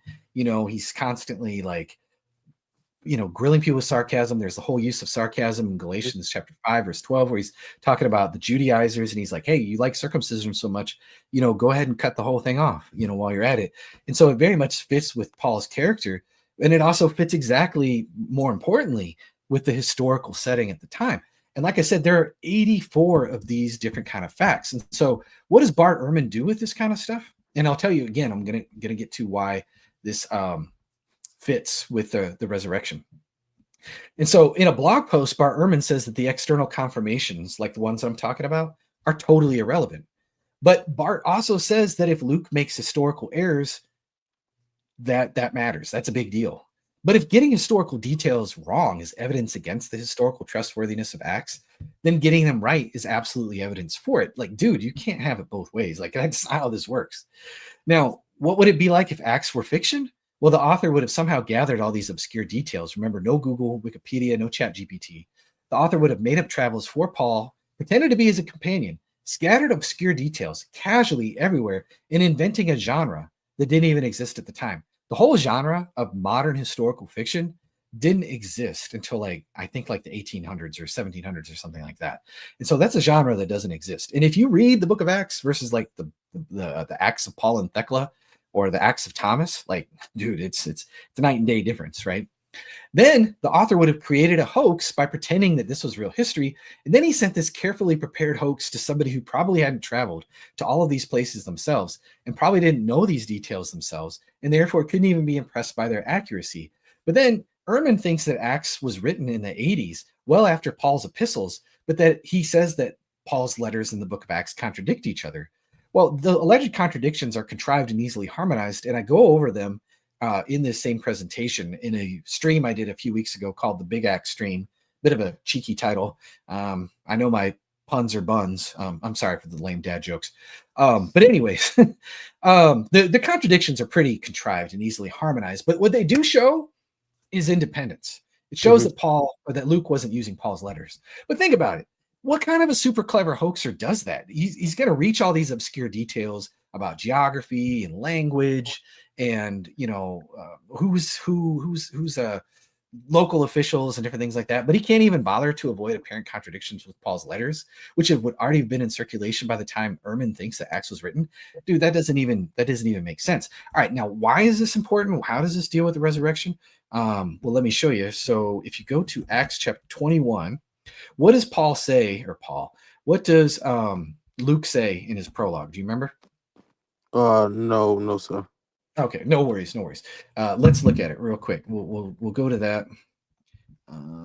Luke 1.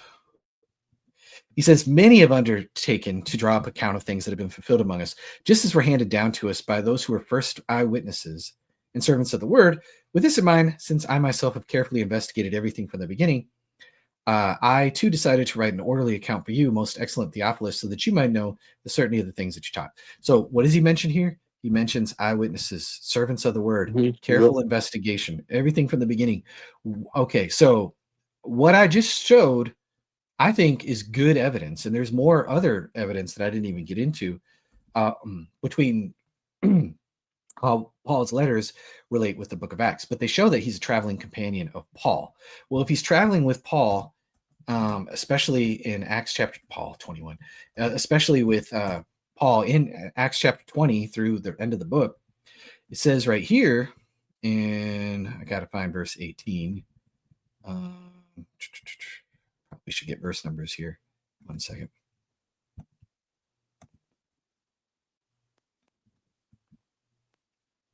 All right. So he says, when we arrived to Jerusalem, where did the resurrection allegedly take place? Jerusalem. Yep. The brothers and sisters received us warmly. Brothers and sisters in Jerusalem. Okay. The next day, Paul and the rest of us went to see James, and all the elders were present. Okay. The elders, if you go to Acts chapter 15, when they did the whole Council of Jerusalem and the apostles are there, they're called elders. You see that? So they go up to Jerusalem. When the elders are the apostles. In Acts chapter 15, who are the apostles called? Elders. The elders, right? The elders, they come and they see them. So Luke has this opportunity to meet with the elders, right? And so who can he talk to? He can talk to Peter. He obviously talks to James, where he could have got information maybe about Jesus' birth story, maybe even talk to Mary himself. He's talking to people who are in Jerusalem, who are in a place to know. And this is just like the tippy top of the iceberg of him. He's claiming to investigate with witnesses, and then he shows himself present where he actually has access to witnesses. He shows himself to be scrupulous. He shows himself to be like an honest person. He shows himself to be knowledgeable, and he shows himself to be close up to the facts. And so we don't want to say like, oh, well, everything he's telling us is true, but anytime he reports a miracle, that's lying, because that's just kind of Jekyll and Hyde. That's not a consistent picture of an author. Does that make sense? Yeah. So everything Paul says is not true. No, I didn't say that. No, I'm saying, I'm sorry. Like some of the stuff that he says is not true. Am I asking? What do you mean?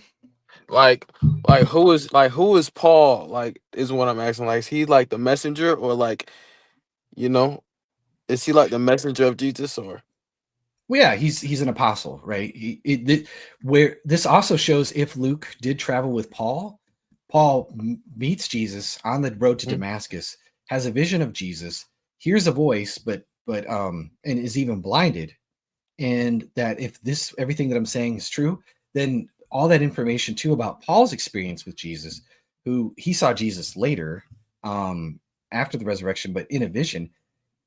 If Acts is a reliable account, then again, he's getting Luke, is extracting his testimony from Paul, writing it down, and also sharing the fact that Paul is like companions with, like being accepted by the apostles, being approved by the apostles, being sent out, even here in Acts chapter 15, by the apostles. Does that make sense? Yes, sir. Thank you. Yep. All right. So I hope that helps, man. Did you have anything else? I know I kind of spew a lot on people because it's just a lot of facts.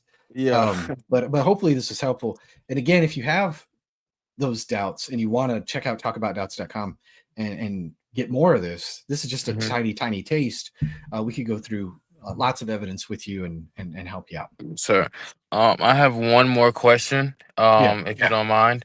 Okay, so you know how I just want to know the truth. That's all. I just want to know the truth. I don't want to like hope. I just want to know the truth. I want to be able to just know like with confidence, and you know what I'm saying? Okay. So what's the question? How can I get to that stage where I am confident?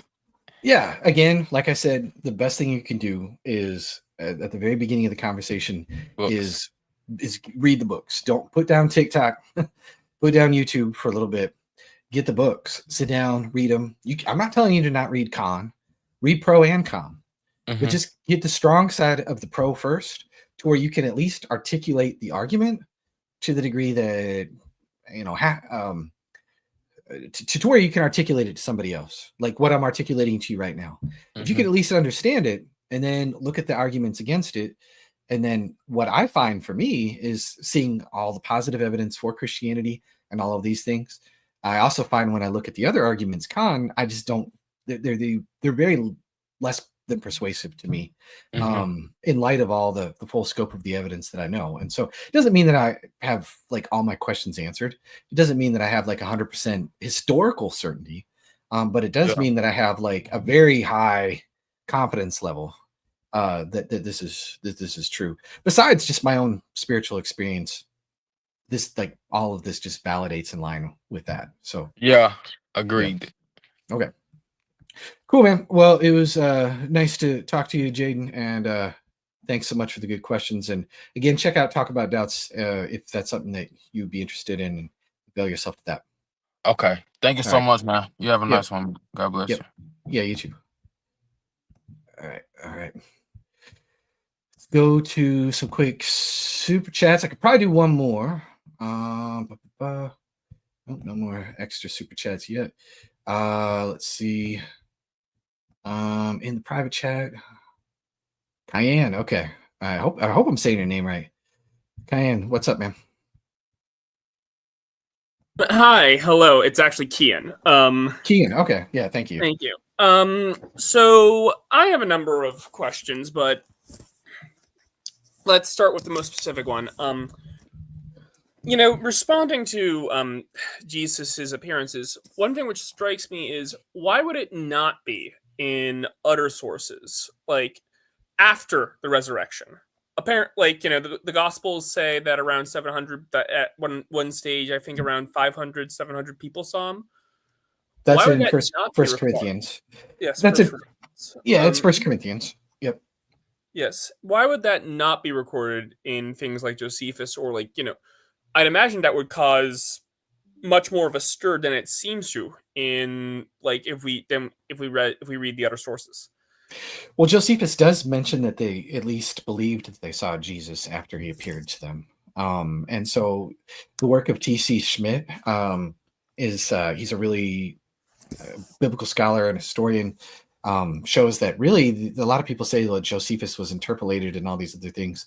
And it sounds like he's a believer. Well, actually, T.C. Schmidt argues that no, Josephus is actually being sarcastic, but he does at least report the belief that there was that the disciples did believe that he was raised from the dead.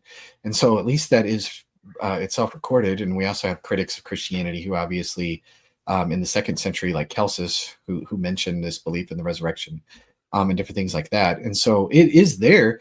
If the resurrection really happened, though, like if they believed it, then they would be Christians, and then we wouldn't be talking about some sort of secular historical source.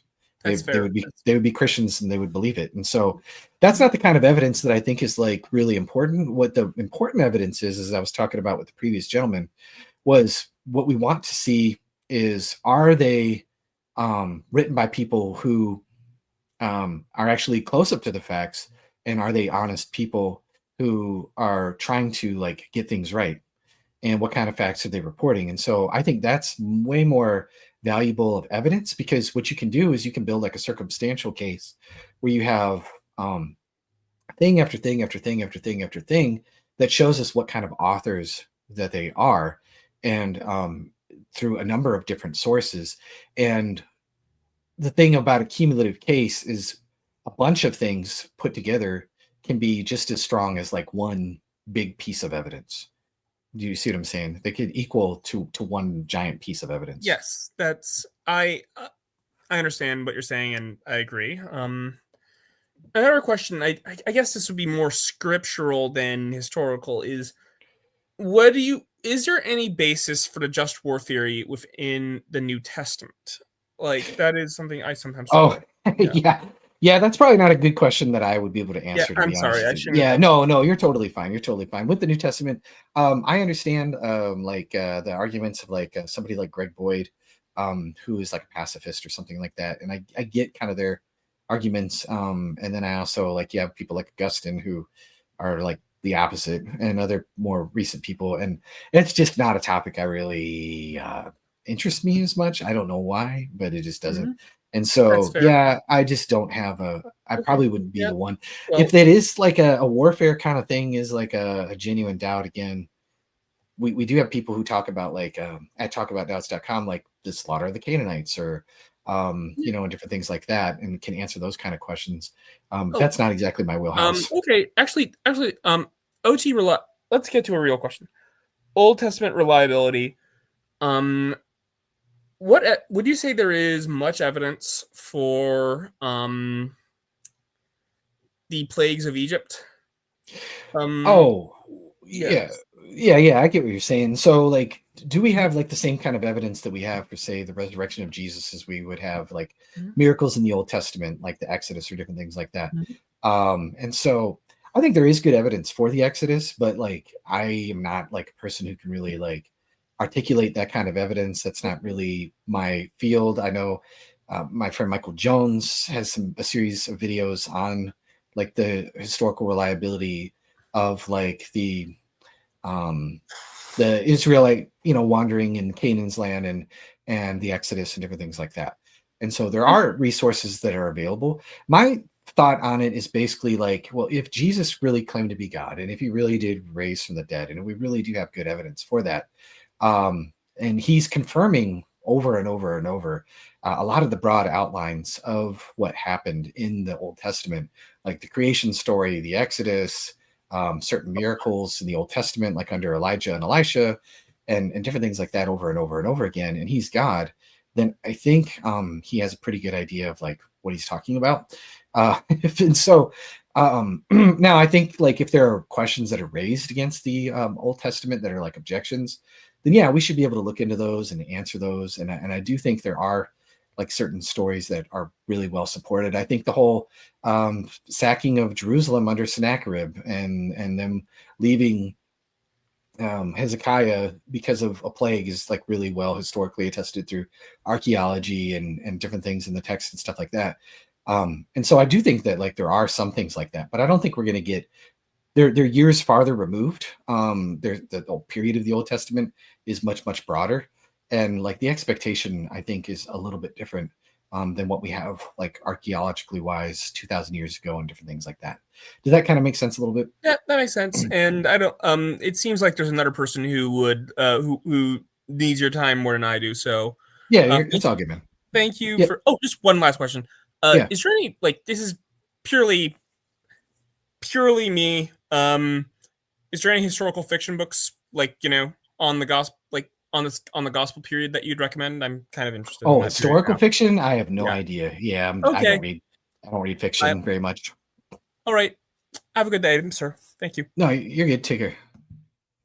All right. That one went pretty quick, so I might be able to take one more. Bobby, Old Testament reliability. Oh, Andrew's back. Let's see if. All right. Hi there. Hey, how's it going? I think the connection's a little better this time. We'll see how it goes. Okay, good. Thank you.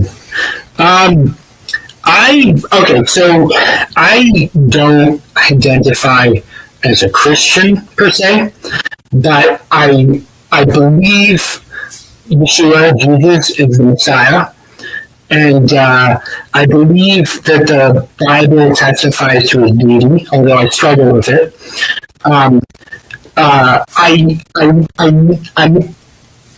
The way I go about trying to establish things is mostly through, I'm not like a historical guy or anything.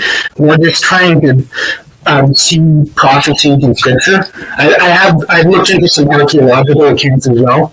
And the main thing I see is, for example, and I was just telling someone in the private chat that said they were struggling with their faith, is I found in the book of Daniel that it was the exact year to expect Jesus' coming. Okay. And his first coming, and it lines up with his coming. It gives us account from Ezra. Anyways, but my main thing I struggle with, and and I think I found something compelling, but obviously, um, you know, that's just that I have biases. But basically, I have two things. So when I look through the Gospels, I see that, and we're told to establish things in multiple witnesses, and I see that the Gospels affirm each other in many different ways, and that when you try to take events they discuss and put them together, you see that they affirm each other. Um, and so I generally I don't know if there's anything in the Gospels I don't believe. Because I have yet I need to do more trying to, like, for example, you know, the centurion servant or son in John, I think. I mean, if you put Matthew and Luke and John together, you see that they actually agree with each other a lot. Luke kind of ties them together as being both son and maybe servant. So it's not the Gospels that I struggle with, but basically in the Gospels I see that Jesus, he mentions his returning within the generation. And I actually, so I believe we're in the right season. And so, and yeah, I kind of, it may cause me to struggle with what, with knowledge of, pardon? Yeah, I'm sorry to make this. The connection is just still not getting everything that you're saying. And I feel like it's just feels an echo when I talk. So I'm not sure if this is working. It's hoping so. It was clearer than before, but it's still really loud. Okay. I can try one thing. Can I try to continue? I think I probably better move on, but here's what I want you to do. If you do have doubts, and I know I keep coming to this, but I'm not trying to do it. I'm plugging it because this is a helpful resource that I know has helped a lot of people. Is if you go to talkaboutdoubts.com, we do 2-on-1 and 1-on-1 Zoom calls. If you fill out a form, just make sure you call do the call on the Zoom with a good connection. Somebody and you fill out what your doubt is. I can get somebody on there with you, and we can talk. It's just right now, it's so hard. People are literally dropping off the live right now because the connection is just so bad. Okay. Yeah, I'm sorry. So I tried. I'm really sorry, man. I was really trying. I appreciate your time. Yeah, no problem. So sorry. All right. Yeah, sorry. That was just rough. It was just like Zinnick. I don't know. It's like his speaker is just bad. Bad. Okay. JJ, I'll do one last one. All right, JJ, what's up, man? This you're the last one. I got about 15 minutes. How are you, Eric? Good. How's it going, man? It's going well, Eric. You know what? I am not a Christian. I'm agnostic. I come from a different faith. I just don't want to say it now. But Sure. like I study the scriptures, and I have serious doubts. In a sense, my doubts are like, you know. Sometimes I feel bad for actually. I try to make people like, I try to debate people on the reliability sometimes, like reading the books. But I myself, like internally, I have doubts about like, I know you were talking about the Amalekites, but mine's not just about the Amalekites. Mine's the image of God that we perceive. Like, like someone who like loves us. Like, when I know I've seen your lives many times. I know even you struggle with Numbers 31. That you were telling me that is one of the hardest passages that you say. Like, even going to that passage, I've seen IP address it. IP just blames everything on Moses. Like, he just throws it on Moses, right? But like, that doesn't still answer my question. Like, deep down inside, like how, like, even the child of David, like, why didn't David get like anything happen to him? And he's the Hall of Fames in the book of Hebrews for all the atrocities he's done, right? Like when I look at the person of Jesus, is this, I know a lot of people like, oh, it's the same God.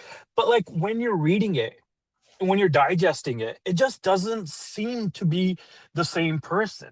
It seems like the other God just is so easy to anger. Like bang, like, hey, I'm gonna not only get I you, but mean, I'm gonna get your Jesus kids as well. Jesus does say in Yeah, love Revelation your chapter 3, you gotta you leave know, your family. I've read Revelation. He does say that, but like, but Jesus says those things. They haven't happened yet, right? But with the Old Testament, we've taken it as history, right? Like, Amalekites, they didn't have any prophets telling them that, hey, you gotta. They didn't have like Nathan, right? Like telling David, they were just left on their own. Why? Like sometimes it makes. I'm sorry, bombarding you with all these questions, but it sometimes really like it kind of like really makes me think like, why does God do this? Like, why don't we see the same image like in the New Testament? Is what I'm trying to get well, at. Sorry, if you could give me. I'm so sorry for dragging this no, on. you're good. And so Jesus says right here, at least according to Revelation, talking about this whorish person that was turning the churches Hmm. into idolatry and fornication. He says, "I will strike her children dead." I mean, he may be talking about like spiritual children, Hmm. but you know, like that's pretty rough sounding. Or what about Hmm. Paul in 1 Corinthians chapter 5, where um, he's talking about a man who's sleeping with his father's wife, and he says that he's going to turn him over to Satan in verse 5 for the destruction of his Hmm. flesh. Okay, so that his Hmm. spirit might be saved on the day of the Lord. And so there, you do see our stuff in the New Testament. You definitely see our stuff in the New Testament. Now, as I said at the beginning of the stream, and I do have to kind of continually clarify because I know people just scroll and jump in. And they haven't Hmm. watched the beginning. Hmm. In the thumbnail, I talk about what I'm talking about, and so I'm willing to talk about resurrection. I'm willing to talk about, is Paul really an apostle? Do Christian miracles still happen today? Did Okay. Jesus fulfill prophecy? Did he claim to be God? So those are the topics that I'm like, Oh, that's more my wheelhouse. I understand. I'm You're gonna fine. Zoom call you on this question, but just one last. This is actually according to you. So I have a friend. He's a Muslim, right? Sure. He's born in Syria, which is a mostly predominantly Yeah, yeah, yeah, usually a Muslim country, yeah, right? yeah. So they grew up with the fact of loving Allah. Even if you poke them, saying like, "Hey, this," there, it's like growing up with the parents that finding out you're adopted. Like, how are you supposed to give that up and to are doomed to eternal hell just because they did not accept Jesus? That really gets to me as well.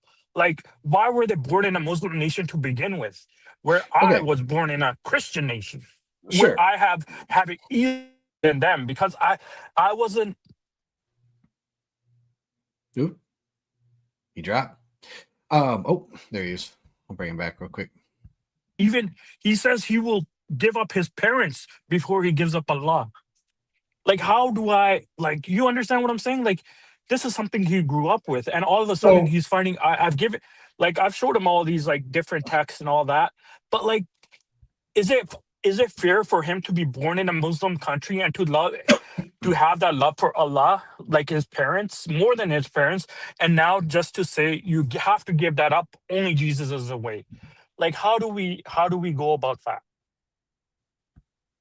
well, I mean, what you're asking is like moral objections to Christianity, basically. And so a moral objection at best would reduce the prior probability for Christianity, right? But if God exists, Mhm. then he is going to be a kind of being that like we might not fully understand or be able to comprehend. Okay. And so he may have reasons for doing Mhm. things that we're just not going to be able to comprehend. So the reason why first of all, like, again, this isn't my wheelhouse because Old Testament isn't necessarily my wheelhouse. And it's okay to say like, hey, I'm not a jack of all Mhm. trades. Okay. Now when it comes to like 100%. the philosophy issues of like religious pluralism and stuff like that. Again, that's Mhm. not necessarily my wheelhouse. But when I look at those, it's just like a layman who's interested in those. Sure, I found answers that I found to be like kind of helpful in listening to like other apologists and philosophers and different people giving these answers. But to me, at best, all this does is it lowers the prior probability of Christianity being true. And so then, like, what is the positive evidence for Christianity? Does Jesus fulfill messianic prophecy? Is there good evidence Mhm. that he rose from the dead? Is there good evidence that he claimed to be God? Do miracles still happen today? was Paul's apostleship like really genuine? Did he really appear to Jesus, and like did he really work miracles like he claimed to? So when there's all that positive evidence, I have to look at that negative evidence. And I'm not saying like it's not important, but does it like logically preclude 100% that the prior probability of Christianity being true is just zero, so that there's no point in even looking at the posterior? No, because God's ways could be higher than our ways, and his thoughts can be higher than our thoughts. Now, I do think, like, for example, like with like slaughter of the Canaanites or different things like that, God could actually have morally sufficient reasons to do some of the things that he does. Or like you mentioned, David's child. Well, David's child, if he died as a judgment, still would have spent an eternity with God. And so that, I know it still doesn't sound fair, and no, that doesn't like sound good, and it could justify even atrocity in some people's minds. But what I am saying is like, he still would be in heaven for forever, and it would spill over for forever. Like David and this child are reunited right now. You know what I'm saying? And so like, that's not like the end of the world kind of thing for me. And so are there answers to these things? I think that there are. I know, like, for example, like the Canaanites were just terrible people that were child sacrifice and incest and all kinds of sexual barbarism. I totally understand. It's just my heart isn't I don't know what it is. It's maybe my heart that is not willing to understand. Like, sometimes I feel like, God uses humans when he could just snap a finger and get rid of people, but he uses like the sword.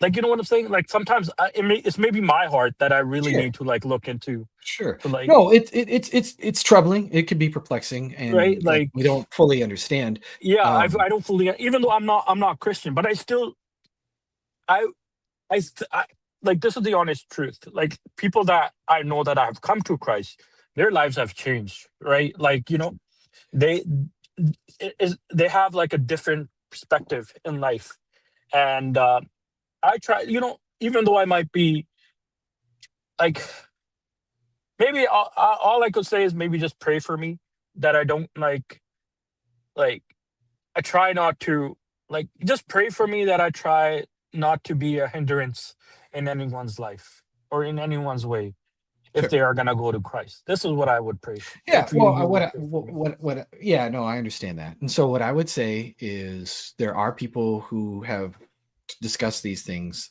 like the massacre, the Canaanite genocide. There are lots of good books on this particular topic. Okay. There's different views on this topic. You could get one of those 4 views or 5 views books. Paul Copan. I've read everything. Yeah. So read those things, like kind of look into it. And you don't have to be, I could pray that you wouldn't be a hindrance to anybody. It seems to me like what I would do is, look at the objections against Christianity, or even like the difficult things. I'm not saying dodge those things, but what I would say is, if you do have a lot of doubts, look also into all the positive evidence for Christianity as well. Okay. And what could be said for it. Thank you, Eric.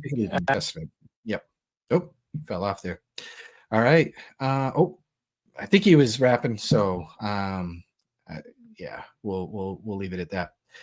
All right. Well, I would love to, I see there's a few more people queued up. I'm so sorry. I am out of time. I got to get my kiddos to bed and all of that good stuff. But I will be trying to do these every Thursday night or every Tuesday night, or hopefully even every Tuesday and Thursday night. So do be coming for more.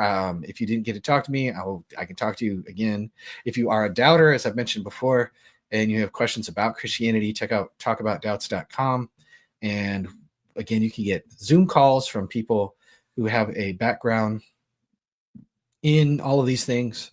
Whether it's philosophy of religion, whether it's Old Testament, New Testament, archaeology, intelligent design, all of these different things. And so we have people for you. And so thank you guys so much for watching the stream, and then be on the lookout for more, because these will definitely continue to happen, and we'll